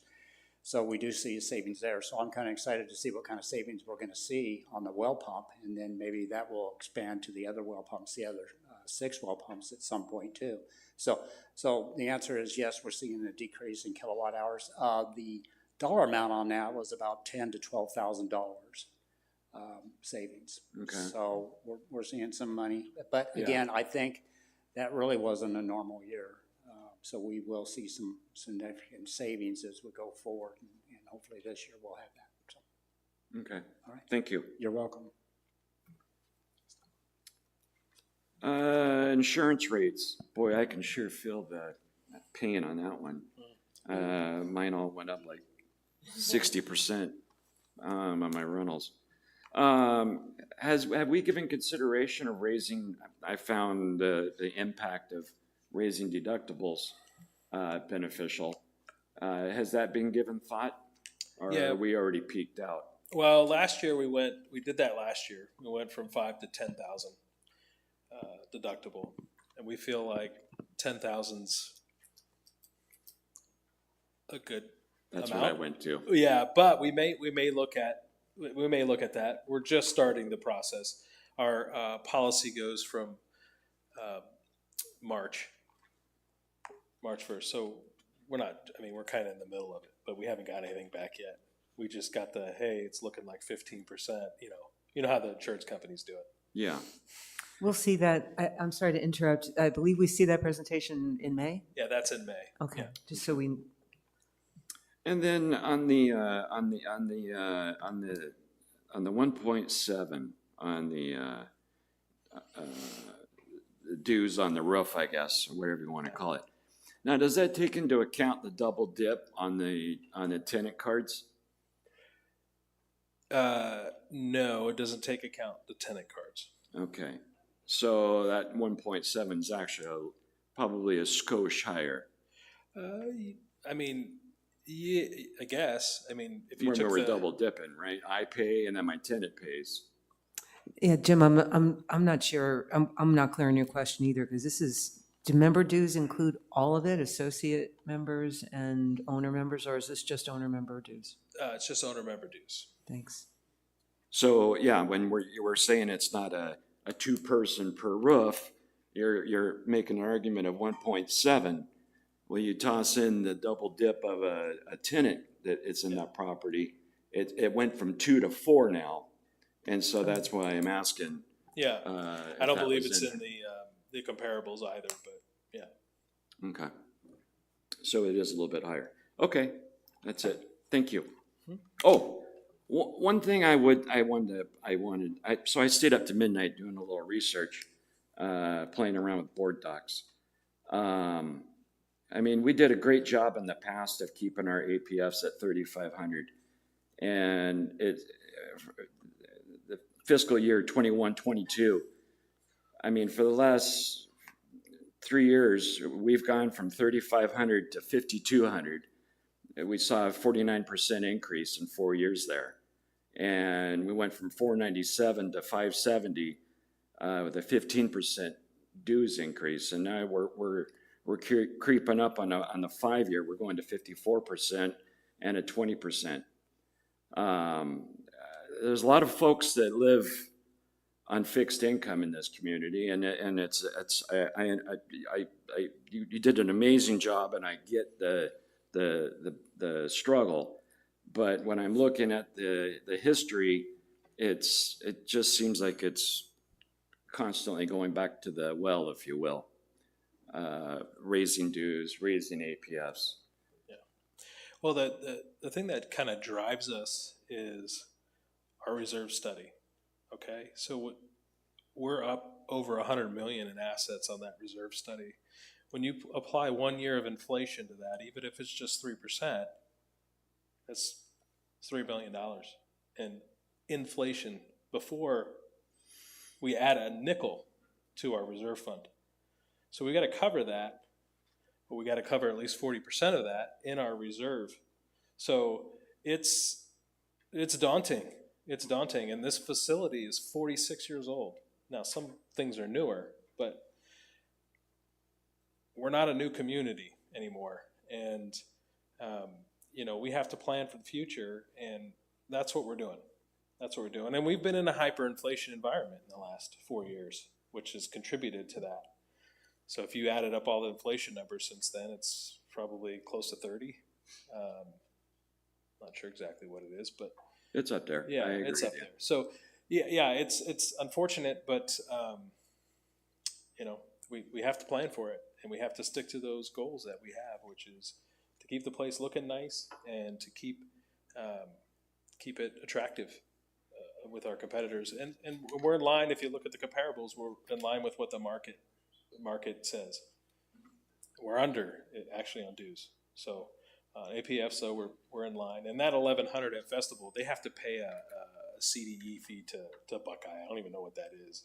I'm sure it's probably more than $5,000. I don't know what it is, but they're a brand new community, so they don't have. They're going to turn that over, and somebody else is going to have to worry about the wear and tear. Yeah. So. All right. Thank you very much. It was very, very detailed and very informative. Thank you. You're welcome.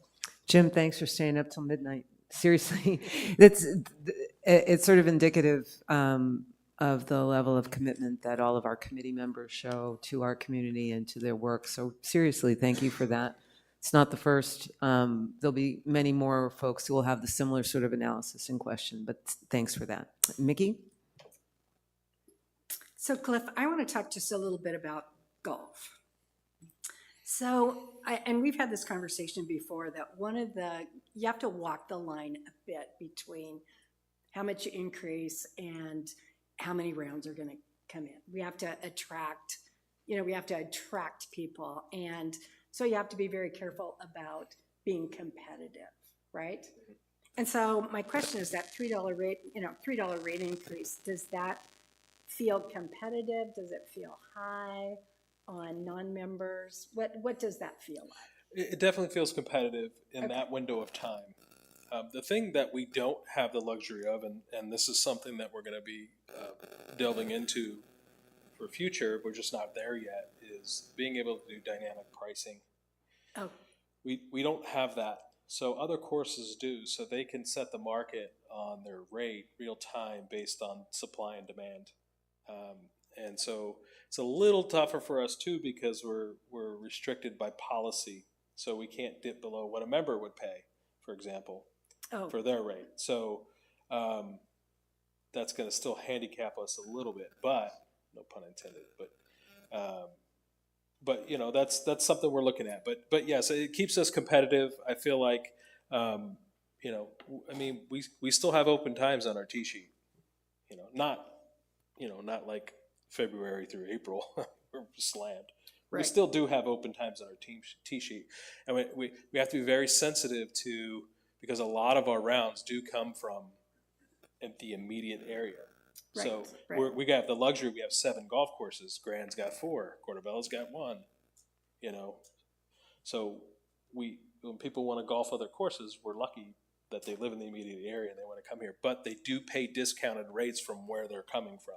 So when they come here, when they come here, they actually pay less than what they pay on their home course. No, they don't pay less than what they pay on their home course, but it's a good value for them. Okay. So they'll come here more. Right. And so there's that balance between, when does somebody decide they're not going to come twice a week or twice a month and go to once a month or once a week? Right. You know, so it's very sensitive. We just have to be careful with that, because they are paying discounted rates where they live. Now, another thing, so kind of on the same venue, is the trail fee, excuse me. Yeah. Is that, that's something that's charged on other courses, right? I'm not sure. I thought that it was. I don't think Grand, you have to have an electric car, first of all, to ride over there. So yeah. I don't know if they charge a trail fee. They used to charge a trail fee here years ago. Yeah. Yeah. I don't know how many years ago it was, but when I went to add it, I saw a GL account for trail fee. I went. Right. Wait, that was a trail fee for non-members, because there are, I believe it's in our policies or bylaws that we will not charge a trail fee for members. Correct. This is for non-members. Non-members in terms of the past, Cliff. Yep. Oh yeah, I don't think so. I think they charge members a trail fee. I don't think there's anything in our bylaws about a trail fee. Now, they put a policy in place that the board has to approve it, and Tim did that when he was the golf chair. I see. Yeah.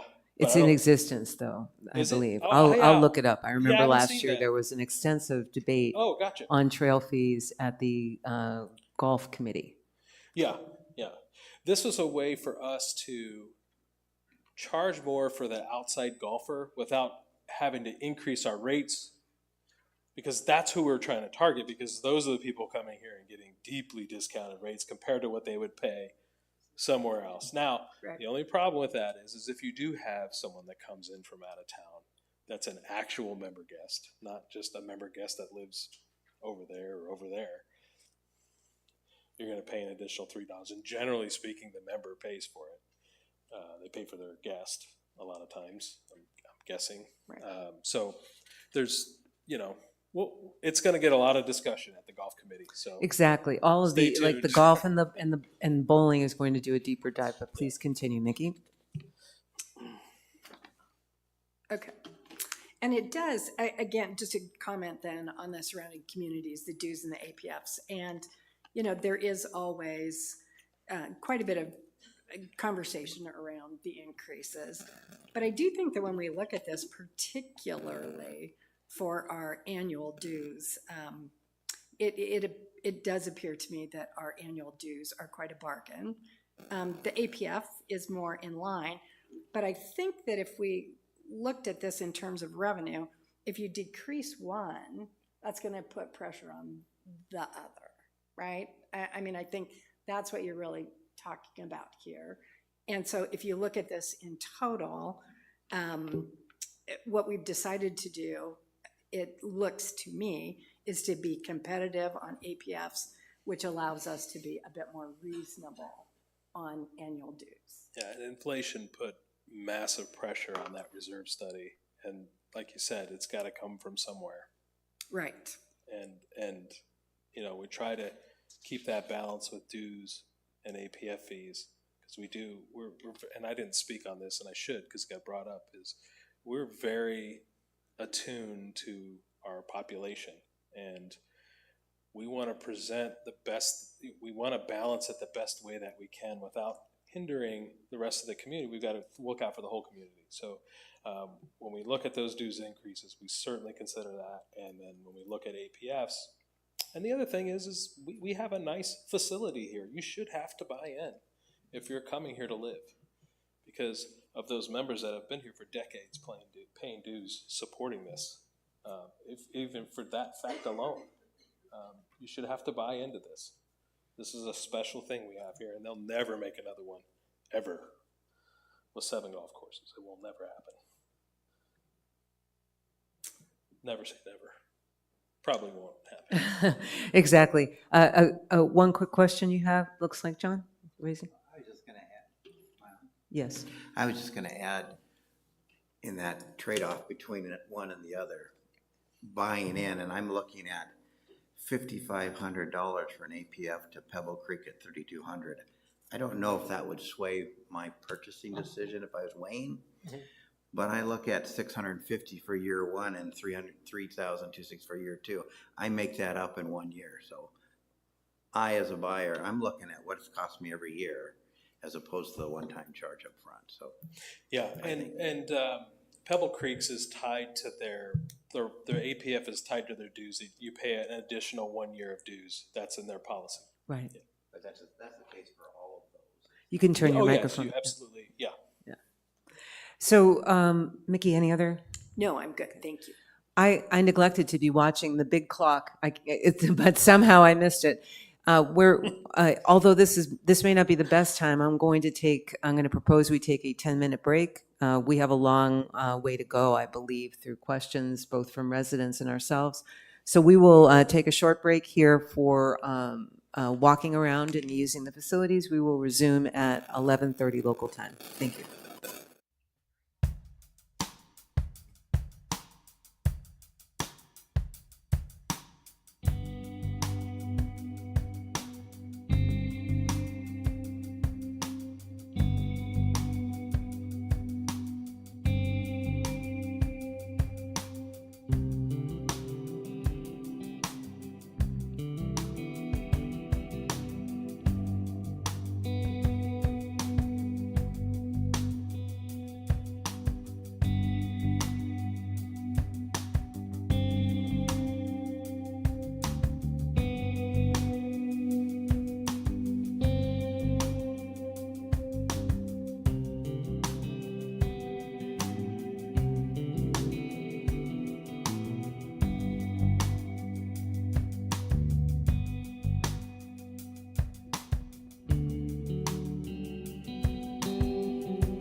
Folks, we're going to ask everybody to take their seats. I think we're ready to resume now. Thanks for your patience. So, oh, I didn't even notice Cliff was out of the room. Kind of important. Hold on. Don't run. Safety issue.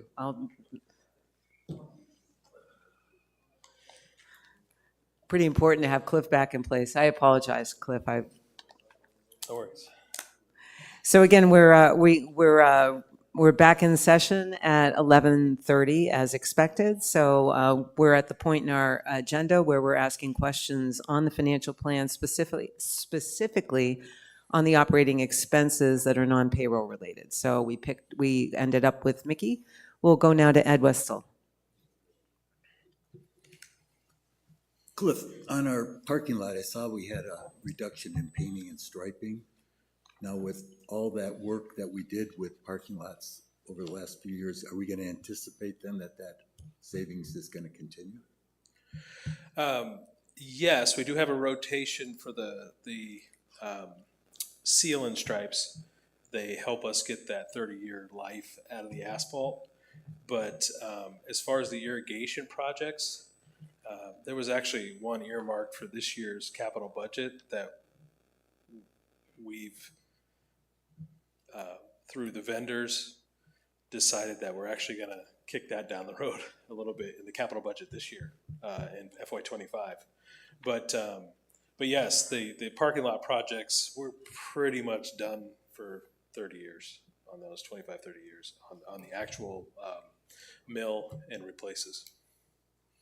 But we'll continue the rotation for the seal and stripes because it helps us give us that life. It's like the roofs that we do where we do the roof renovation so that we don't have to tear off a roof. It's very similar. Just the other comment from a transparency standpoint, I think the comparisons to other communities helps to see what we are as a value compared to others when we talk about membership dues, APF. So I think that's great. Thanks. Yes, you're welcome. Thank you, Ed. Rick? Cliff, I have a couple quick questions. Number one, on the $3 trail fee for non-members riding in a cart. If I decide to bring my son to play golf with me and he rides in my cart, would they institute the $3 or is that? Yes. Yes, they would? In this proposal, yes. Okay. The second thing is, it would be really nice from a technology standpoint if we could get surge pricing, because I looked at the prices over the valley when the Phoenix Open was here, and you'd be surprised and shocked that the increases that some of these courses are getting during those 2 weeks, that along with spring training, it's huge. So, yes. Okay. Third thing is we're hiring a new IT person, and I would like to see a list of projects that they have teed up to see how we justified this position and what type of improvements we would have over the lifetime or the next year, and how would that implemented into the budget, because I understand how technology works and how the community now is changing and a different attitude towards technology that as we move forward, and I'd like to see how we justify that and what are the plans are for his role, and would he be in the future hiring additional staff to help maintain those roles? So yeah, good question. There's a couple of different things that you'll see that kind of manifest in. One is in strategic planning. We're kind of setting those strategic items, but we are currently working on a roadmap for our IT, what that's going to look like, and that'll be, I'm not sure exactly when we'll have that, but it'll be presented at some point. Would those strategic things be more operational, or would they also include the golf courses? Yes, both. Okay. Yes. That's all I have. Thanks. No, I was going to jump in just to remind all of us that the IT director has already been hired and has been working for some time, right? For 2 months, month now. 1 month, yeah. So already here, and it's a decision that was made by the general manager with the support of the governing board. So more to come on that strategic planning and so forth, just as an FYI. Thanks, Rick. Dave? Couple of just observations and a request. One is with regard to the APF, I think if you look at longitudinally and look at the price of the APF when the homes were built here versus what they are here, the value of increase of homes has gone as a ratio, gone up dramatically more than the APF has. And then if we look at how we compare to the other communities, we're right in competitive. So I'm not really concerned about that extra $200. I'd be real honest with you. I think it's $200 or $300. I don't think it's an issue, especially when taking consideration how much the value of homes has gone up during that time frame. And you know, that includes all the investments we make around here. They've gone up too. So that still is a really, I think it's a very acceptable raise. With regards to the dues, I was doing the calculations that you had done, Christine, when you calculate how many individuals there were per household and the cost. When we take that in consideration, we use that as a comparison. There are still, we got 6 communities listed here, but with ourselves included, we're in the bottom 50 percentile yet. I think we have to be clear about that. There are 50% of those communities, there's 3 of them that are higher, significantly higher than ours are for our dues.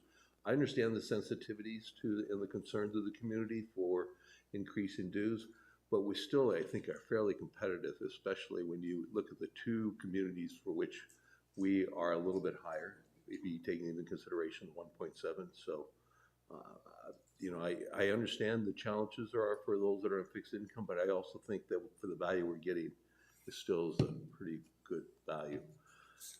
The last thing is, you mentioned that the rounds of golf that were down that one, we had right now, a 3,900 decrease in number of rounds of golf. If we look at that for the last couple of years, have our rounds of golf stabilized, increased, decreased? Now, we had COVID in there, which is really a hard thing to adjust for. But where are we at in terms of trends? Because there's 2 major resources of revenues, the bowling and the golf. And to me, I want to make sure that we aren't seeing a trend of anything that's going decrease in a particular area of utilization, which is going to directly affect our revenue. Okay, I would say the last 4 years, 333,000 rounds, 323, 326, and then we'll see what this year brings. So before that, in the 280s. Oh, was it really? Okay. Yeah, 280,000 rounds. So rounds have gone up and they've kind of held. Okay, that's good, because I think you got to sort of look at your potential revenues in the future here.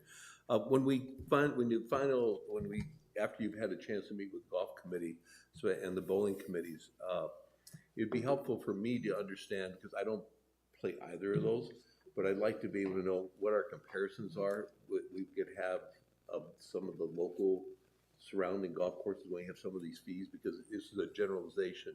I don't want to go into details. That's their job to do that. Yep. But when you get asked by someone, if I'm in a store or something, I go, I don't know what the golf fees are for across the road over at Grand or whatever. Yep, I can attach it. We've done a comparative analysis already. We did that in last golf committee to kind of tee up the conversation, and no pun intended again. Damn, I keep doing that. But I will attach that to the next budget presentation. That'll be helpful as an attachment. Thank you. It's in the golf committee already, correct? It is, yes. Yeah, so we can just reference it there. Yeah, okay. we'll send an email out to all with that. That's a great point. Thank you. Thanks. And just one comment on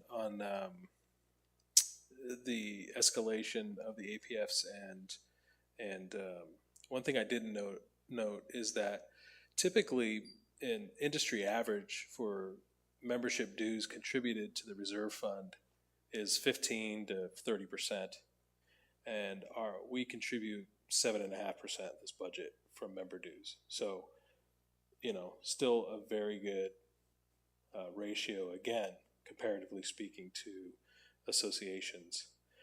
And here's another thing. I don't know if you know this. Sun City is not an association. Showa is their association, and it's a volunteer association, and you don't even have to be part of their association. But you have to sign a service facilities agreement when you go into Sun City, so they can lien your house for your dues. But they are not an association. Showa runs their is the association for them, but it's a volunteer association. I don't know if you know that. Had a long conversation with their finance director over there. It's kind of interesting. So we have an CCNR department. They do not, because they're not in charge of CCNRs.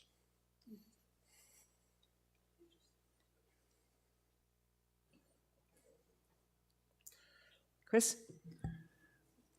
I have a lot of comments I'm going to reserve to the committee comments. I did want to make one right now, is that, again, to complement the level of detail in this presentation and these proposals. And I just encourage everyone to, instead of saying, you know, why are you proposing our dues to go up? They could literally say, why are you, and point to a line item and question that particular line item. So I really did appreciate the level of detail in this presentation. I don't know if it's your team or general manager or, you know, but keep it up. I thought it was great. Group effort, and you're welcome. That's a very good point. Whether we like the numbers we've seen or not, we really do have to applaud the level of detail and the clarity and transparency. Again, thank you for that too. And before we go over to comments from residents and from folks online, a couple of things. Let me see if I have any. My very smart committee members have really stolen most of my questions too, but that's what it's all about. Let's see. We took out the line item for security cameras. I hear a lot of concern from residents and feel it myself as well about thefts that are occurring outside of our buildings, right? So we removed it. Was it, I can't remember the decision on it. It's just something that we decided wasn't in our best interest, or? It's just a year-to-year budget comparison. So last year in the budget, which we're working on this year, when I say last year, so in this year's budget, we had an additional $42,000 for security cameras that we're in the process of installing. So we didn't need to budget. It's hardware. Misunderstanding on my part. Yeah, okay. We didn't need to budget that for next year, but we are in that program right now. It's taken us a little longer than we anticipated, but we'll get it done before the end of the year. Thank you. Let's see. Really want to appreciate the committee as well, that a lot of the details around golf and bowling will be taken in those specific smaller fees. They have a big impact, but they'll be taken up by those committees, so thanks for that. I do have a question, though, and I may have to take it to the bowling committee. I don't know. We have a non-resident league card increase that's proposed. Is there a resident league card? No, so the rates that the bowlers pay are the same for resident and non-resident. It's just when you're in a league. But to be in a league, if you're not a resident, you have to pay for that card, Right. which essentially increases the rate for the for the non-member league person. And again, a lot of the other, some of the other detailed questions were pretty much already covered, but I wanted to see if I could wrap up. So far, the committee questions, I think we would benefit, and committee, please weigh in if I've either misstated this or missed anything. A couple of things that I believe would benefit us as a committee, going all the way back to the top. There's a percentage increase for merit increases of 4%, and a little bit more facts around why that number was chosen. I know that you have to choose something. I'm comfortable with that, but perhaps, a little bit more comparison number, if you have that would be helpful, I believe. As well as the benchmark on number of FTEs. You were very gracious about, again, and transparent about showing this. It would be helpful for us and for the residents, perhaps, to know how we benchmark to the outside, where possible, on a broad level. And similarly, on the collection person that you're proposing that we add, can understand the where we are with that. I believe I heard, how do we compare that to an outside, if we did outsource that that activity to the outside, a little bit more color. I think I heard a few questions about this, a little more color on comparing the in-house versus an outside collection might be helpful for us.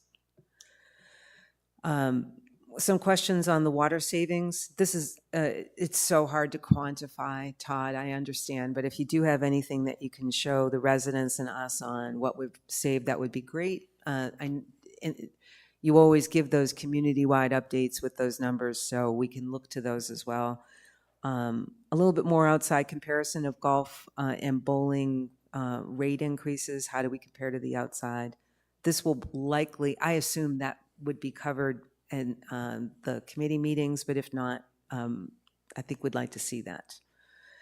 You did do a great job on showing our overall, how we compare to some of our nearby competitors, I guess. If the committee has any specifics in terms of other local communities that they'd like to see Cliff and team add to that comparison, let's make sure we can get that to him in time that he and the staff can add. But otherwise, we do have that page that shows a few of our local communities and how we compare.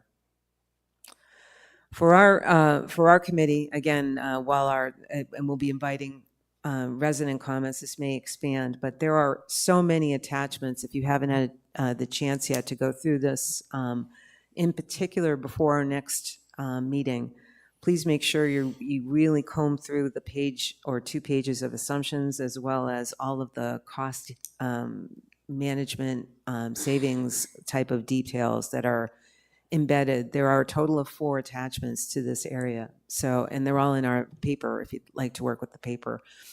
Go through those to acquaint yourselves. That may continue to inform us on questions. So that's what I had pulled out so far. Let's go now to resident comments. If you have comments and questions in the room, we'd love to take those or consider those now. I'm going to start though with online because our online residents have been very busy with some questions. So we'll go first to some of those and then we'll come back and see if any others come in at the end. We'll start with Frank Bagnato, who asked first, there was an assistant manager supervisor recently listed under golf ops, not assigned to any one course. He is not listed in the org chart. What happened to this? What happened to him?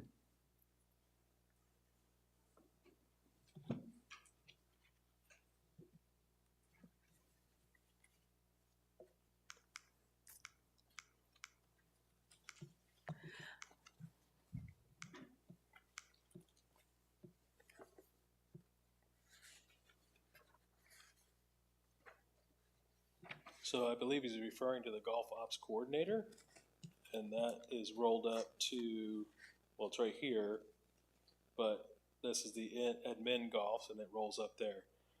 These are the other supervisors. Okay. There are no other supervisors. Now, this team in here is made up of a bunch of different positions. I just couldn't, I mean, I have the org chart by position. It's massive.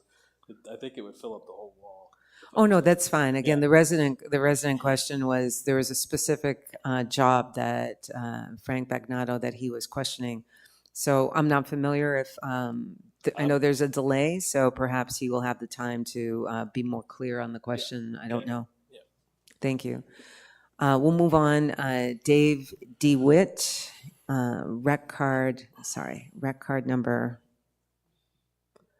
141268. Dave DeWitt asks, I'm curious about budget for bunkers on all golf courses. The sand is inconsistent from course to course. Are we creating an allowance to address this issue?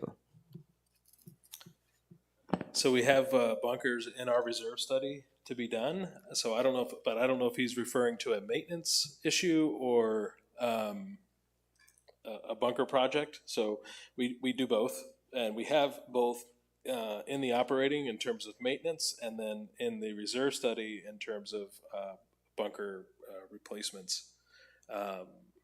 Todd, is there any more details you want to give on that? That's a fine response. If there are more details, that's fine. Yeah, I think you pretty much covered it, Cliff. you know, all of our bunker sand replacement was done at different times, so they are gonna be inconsistent from golf course to golf course. But it could be more of a maintenance issue and how we maintain those, so that's something I can certainly look into. But some sand's older than others, and so, yeah, you're gonna find some inconsistencies out there between the golf courses. Okay. Thank you. Next question also comes from Frank Bagnato. I will read it as written. Inflation is running about 3%. The 2025 COLA for Social Security recipients was 2.5%. There is a 5-page document attached to the agenda listing all kinds of savings. Yet we are being presented with a request to increase dues by 4.9%. Isn't that hypocritical, if not downright greedy? Before you answer, I will turn it to Cliff if he'd like to make a response, but just want to remind the resident Frank Bagnato and everyone here, these are first round proposals for all of these items. As we've said, we need to dive into the details and question some of the specifics associated if we're going to question those at all. No one should assume that these numbers are final just yet, but it is the initial general manager's financial plan for the next year. So no need to make any judgment calls on that, in my view. With that, I'll turn over the specifics on the numbers to you, Cliff. Okay. I would say when we look at our budgets, and you can, actually a good comparison is your personal budget. Could you honestly say personally that you only spent 3% more than you did last year? When you look at all the things that you buy in your personal life, whether it's fuel or eggs or whatever, we can't say that here. We have different things that are impacted differently by outside forces. And all those things put together make up our budget. And so, you know, I can understand, you know, looking at it at a high level and go, well, inflation was only this much, but, you know, you're only, you know, increasing by more than that. Well, we're not just subjected to the overall rate. We're subjected to all those specific things. And then there's the state, you know, the impact of inflation in each state. And there's an impact of inflation in each type of business, whether you're in the recreation business, the golf business, the service business. So there's a lot of different factors, a lot of moving parts, and you just can't look at it in terms of one rate that is being reported. It's an indicator on what you're doing, but it's not the indicator completely. So I guess that's how I'd explain it. Thank you for that. Just to remind Mr. Bagnato, who's, by the way, I think he's aware of this, but for all of us as well, the it was the 23-24 year, I believe, the Budget and Finance Committee was charged with it was the first working group formed, actually, looked at whether or not it would behoove the association to use an index such as inflation or the COLA increases or something like that to specifically tie those to our association dues increases. And it was really the clear recommendation of the working group, the committee, and the governing board associated there to not follow those for all the reasons that we just said. There are differences in the way that we run our business and benefits actually to questioning as we do. It takes more time, but to question every line item, to look at things very, very closely, and to have all 5 standing committees look at these numbers, we seemed to believe there was a benefit in that. So just to remind us all. But thank you for the question and for the response. I'm sure it's one that others will ask as well. So thanks for that, Cliff. We have one more online question so far, and then we'll turn it to in-room. Bruce Lees, 135422. Since the membership dues are the only guaranteed income in Sun City West, the raising of dues is needed to compensate for the 5% increase in wages and 4% merit increases. So that's just a comment. I don't believe it requires a response. Is there anything that you wanted to add? Very good. So if there are other questions from our online viewers, we'll come back to you. But right now we'll go to the in-room. Hi, Nick Turner, 131829 again. I don't have much time, and I also haven't looked into these numbers in detail yet, so I'm sure I'll have more questions. But one thing which just struck me on the document, which is the financial plan budget one, which has got the breakout of revenue and expenditure by the divisions. One thing I've noticed is that the G&A appears to make $8.2 million profit, and the recreation division appears to lose $7.3 million. When you look at that, I'm just wondering, are we putting the revenue and the expenses in the right place in those two divisions? Because I mean, it's pretty much a wash. And my other question is about the golf fees and the non-resident rates. You know, we have I won't say it's a policy, but if you like, an ethos here that when it comes to the residents, we all pay for everything. So, you know, we all pay for the maintenance of the tennis courts, we all pay for the maintenance of the car parks, we all pay for the maintenance of the golf courses. I just hope that we're not subsidizing visitors. I don't mind subsidizing Sun City West golfers, but are we subsidizing non-resident golfers? Okay, I'll address the first question first. That was on how we distribute the revenue for the divisions. You know, membership and CCNRs are in the general and administrative division. They help administer and the membership services that are provided here. So that's why the revenue goes in there. But ultimately, if you combine those two departments, yeah, it is about a wash. Mm-hmm. And it's really more about the expense alignment than it is the revenue, those financials. Mm-hmm. So there's some tax implications in there regarding our nonprofit status and outside non-member revenue that kind of impact that as well. But the distribution of those are correct. But ultimately, really, it's just about showing the expense detail, or at least the divisional breakout of how we pay for what we do here. And then the revenue is not so much a factor in those two departments in terms of creating a cash overage or a cash underage.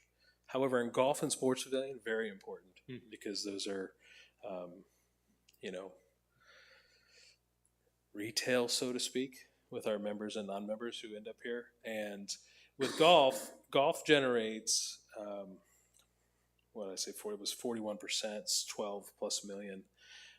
If we didn't have the outside golfers here, we'd still have golf courses.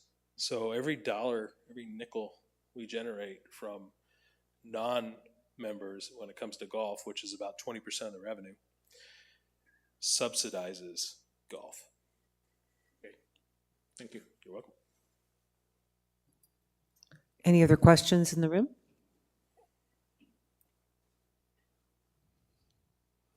I don't see anything new that's come in online yet. So no clarifications yet, either on the initial question on the assistant manager position.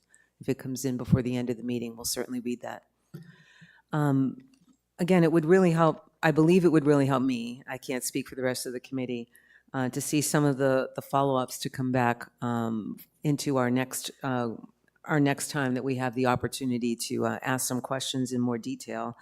I'd really like to know a little bit more about the percentage on the merit. I think a few of the other, maybe I'm paraphrasing, but I think I heard a little bit of that from the rest of the committee as well. Why 4% versus another percentage?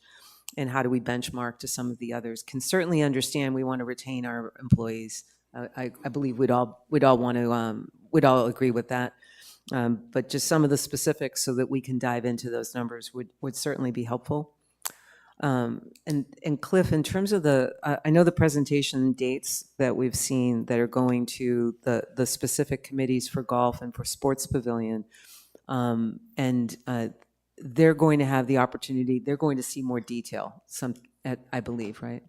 So for the rest of the committee as well, I'm saying we need to dive into, make sure that we're comfortable with all of the underlying assumptions in terms of things like the APF numbers, the attachments on costs, et cetera. Really dive into those. If you haven't had the opportunity, even staying up until midnight on a couple of nights probably isn't going to be enough time, but we do have a few weeks between now and our next meeting to dive into some of those details. So I believe we need to do that and make sure that we're comfortable, not stay up until midnight.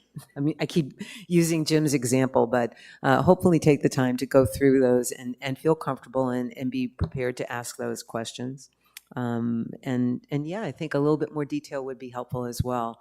I wouldn't want anyone to think that either I or anybody here on the committee is ready to make any recommendations on this yet. I think we need some time to hear more of the discussions and to dive more deeply, but I do appreciate the transparency. And I think that's sort of amplifying. We've all said the same thing. The level of detail is great.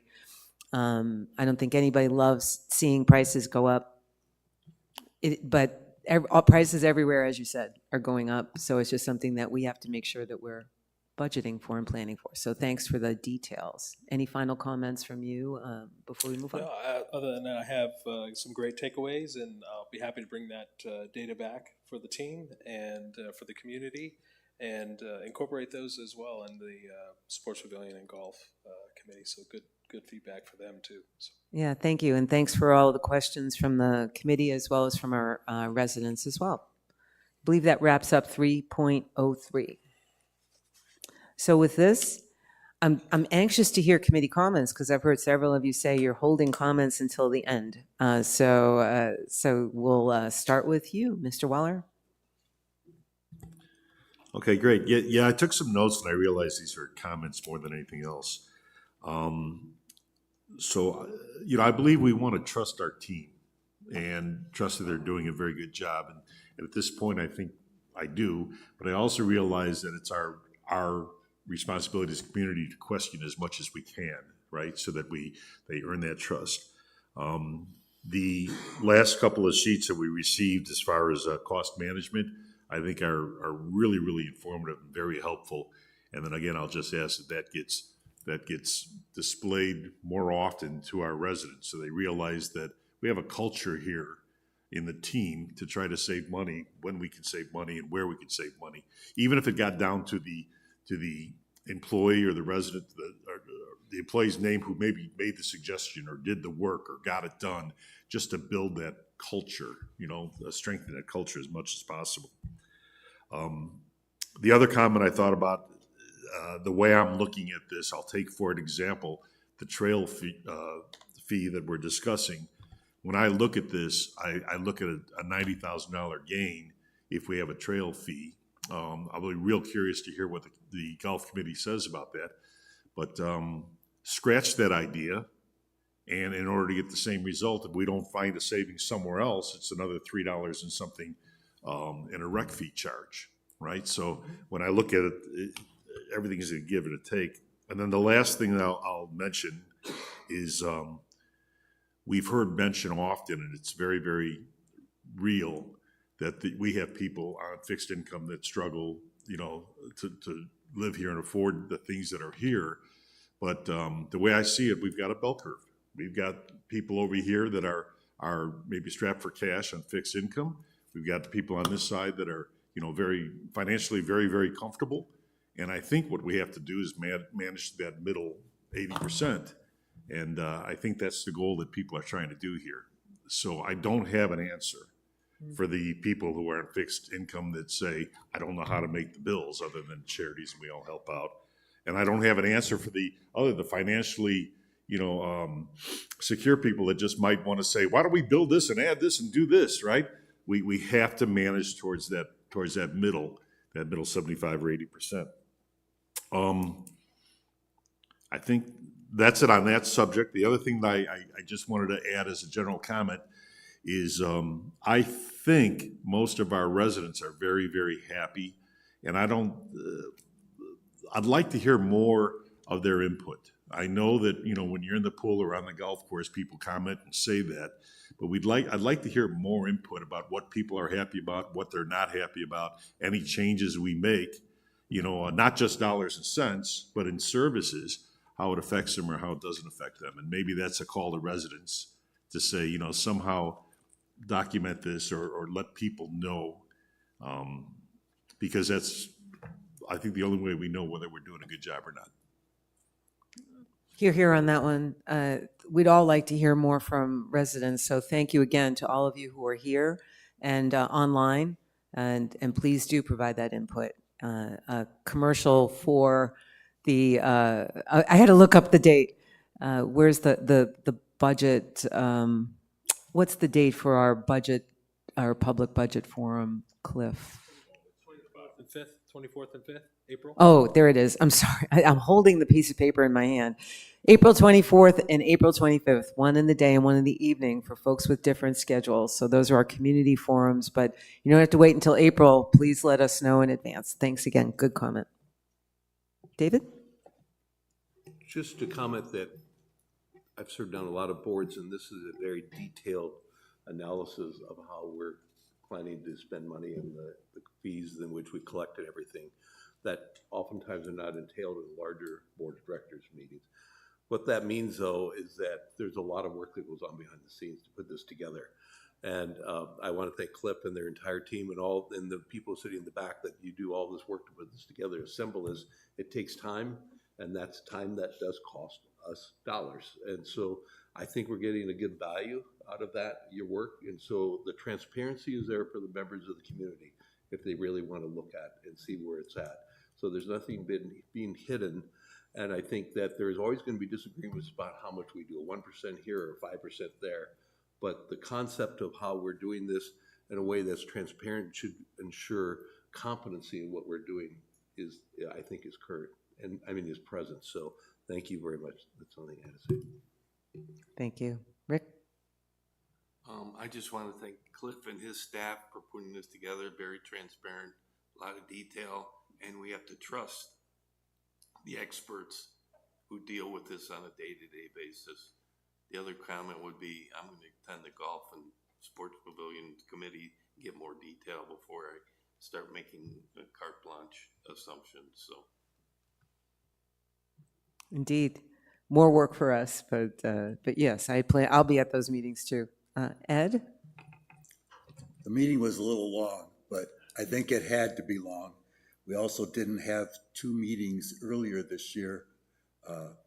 Maybe in advance, we're thinking that we need that additional time. So I'm not saying provide less. You provided a great amount of data. Just thinking of our customers, our members, it'll be hard when they look at the YouTube video and it's 2+ hours. If there was a way we could have some sort of synopsis, and I don't think we could, but It was a 3 hour, but this particular topic, the budget topic, was 2+ hours. Yep. It always is. And I don't have an answer for that either. But I do have an answer for skipping the meetings earlier in the year, definitely under advisement. Some of the meetings, we would have benefited from holding 2 meetings in a month in January, for example, but this one's always a long one. But thanks for that feedback. Definitely under advisement. Nikki? I didn't really hold my comments until the end. If you have none, that's fine. Yeah, just one thing is on the FTEs. I do think that, and Christine, you brought this up as well, I think that there's always a little bit of concern when people look at how many people we employ, right? And so I think that all that benchmarking information, things like that, that really show that we are that we're right in line or even conservative in terms of employment would be helpful and kind of help people to understand that this is what it takes, right? Because that's what we're really looking at. This is what it takes. It is. It's a challenge. Jim? Again, thank you for the clarity on a lot of things, transparency. I guess my one question, would it be too much of an ask or too much time to have a bell curve of participation with the membership, kind of get a gauge of folks using the community? and kind of see the folks that are not using it? Do we? We have data on usage, and we can extrapolate from that who's not using. But yeah, we can present some data there. And then the. Well, that, Jim, is that going to help making some of the financial recommendations, do you think, or is it curiosity? Yeah, so I track a lot of the social media community page, and there's a lot of voices out there that say I don't use this, I don't use that, and I just would like to see it. Oh, and I understand. I was just curious. Yeah. That's either way. It's a valid if we have the data and it's If something it's we easy. can. I don't want you putting hours into this. No, we have it. I will say too, though, we are in a HOA, and you know what HOAs are. They charge everybody the same thing. You get it no matter what. And you pay it no matter what. Right. And legally bound state. No, I understand that. But I'm happy to present like unique golfers, how many unique golfers we have our 27,000 members, how many unique members go into the library, how many unique members use bowling's a little different because we don't track that, but how many lines of bowling, 290,000 lines. But I can give some of that data. Again, absolutely. if Just it's a data sheet. Whatever you that's just have, I attached. think. Yeah, make it easy. Yeah, sure. And then the other thing is, and this is probably my biggest frustration of sitting on this committee, is the attendance out there. For folks to not be involved in the community and expressing their voice and their inputs as well. I just highly encourage everybody, April 24th, April 25th, I'm hoping those have a historic attendance. It's not like this. I mean, engage now because it's baked on the 24th and 25th. Gotcha. That's an information, here's your budget type Gotcha. of meeting, and here's everything. It's Grab a a fork. culmination.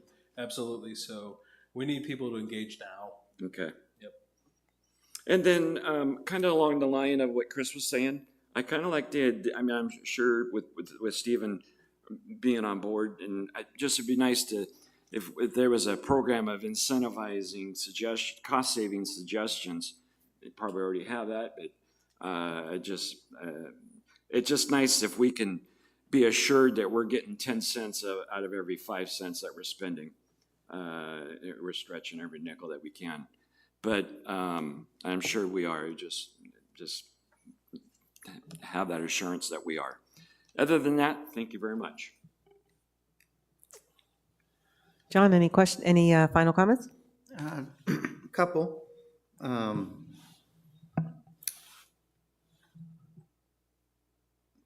should probably start talking. Very good meeting, long, but for me, this is heaven because I'm an accountant. So you guys talk about investments and I'm kind of just chasing my tail, falling along, but I love this stuff. So I have experience in budgeting for some very large companies, and this is an exceptional presentation. The right amount of detail, very well done. The number of spreadsheets and documents that we aren't seeing that support these numbers is probably a list this long in its drive. The number of hours that not only your team puts together, but all your department heads and your divisions and all the conversations, it's a humongous task. And this just shows a great amount of work that was done, and it's very well done. So thank you for that. Very well done. What's hidden in here that we didn't spend a lot of time on is a forecast. And we kind of jumped right through that, but including having to budget a year, you're having to forecast the rest of the year so you can see what you're comparing it to. And we didn't talk a lot about that, but that shows us the basis for which we're asking these questions. What it also does is it gives us a scorecard of our last year's budget, because we're now seeing how we did to what we did. And I could be wrong, but Cliff, correct me if I'm wrong, but I think on $30 million, you're saying you're going to miss revenue by 194 at the end of the year. And on a $30 million expense, you're going to underspend by 234. So on an operating budget, that's a miss of $40,000 on 30 million. My calculator is right. That's 0.1% that you're off on your budget last year based on what you're forecasting. That says one thing, and that says that we know our numbers here by Cliff and Cliff's department. So when we look at this next year's budget, we can trust that the numbers we're looking at have a great foundation and a great amount of experience to know that we're looking at pretty darn good numbers. So that's what I wanted to say. Job well done, and I look forward to finishing the process and having another great budget. I don't think I can top that. That was a great way to end, but you are correct. We need to keep our eye on all of these things, and I think we have a tough job ahead, all of the committees, this committee in particular, and the governing board as a whole. Sometimes duty will trump empathy, and that's where we are as fiduciaries. The board will make the decisions. We are charged with recommendations on all of these items. So they're all open for discussion, but remember, it's managing to the middle of the bell curve.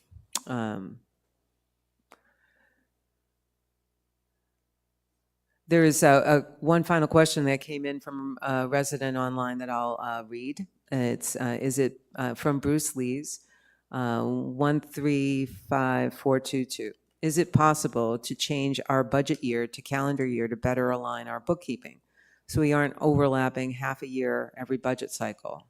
I would be for a change of bylaws. Mr. Lees, we touched on that briefly earlier in the meeting. It's while possible, there's a lot that would go into it. It's certainly something that we could consider in the future. Thanks for that comment. Any other comments from residents in the room, or resident singular? Well, then with that, one final comment from me. I do take the responsibility for a very long meeting, but as I mentioned, historically, the meeting on the financial plan is the longest of the working year. So thank you for your patience, committee members, and for and residents as well. This is really important. And again, the level of detail and the level of transparency is really amazing. So look for more. I work very hard with Cliff to try to keep these meetings and the agenda under control so we don't go more than 2 hours. So we've had 2 very long meetings in a row. We're going to work very hard to be efficient on time, but we have a lot to do. That being said, thanks again. We'll adjourn this meeting. Oh, before we adjourn, I keep saying it's my final comment. Our next meeting is March 18th, right here in the lecture hall at 9 a.m. And with that, I'll adjourn the meeting at 12:18. I'm sorry, I said March 18th. March 4th, 2025. Thank you for the correction. It's right here in my notes, too. Next meeting, March 18th. We'll adjourn the meeting, today's meeting, at 12:18 p.m. Thank you.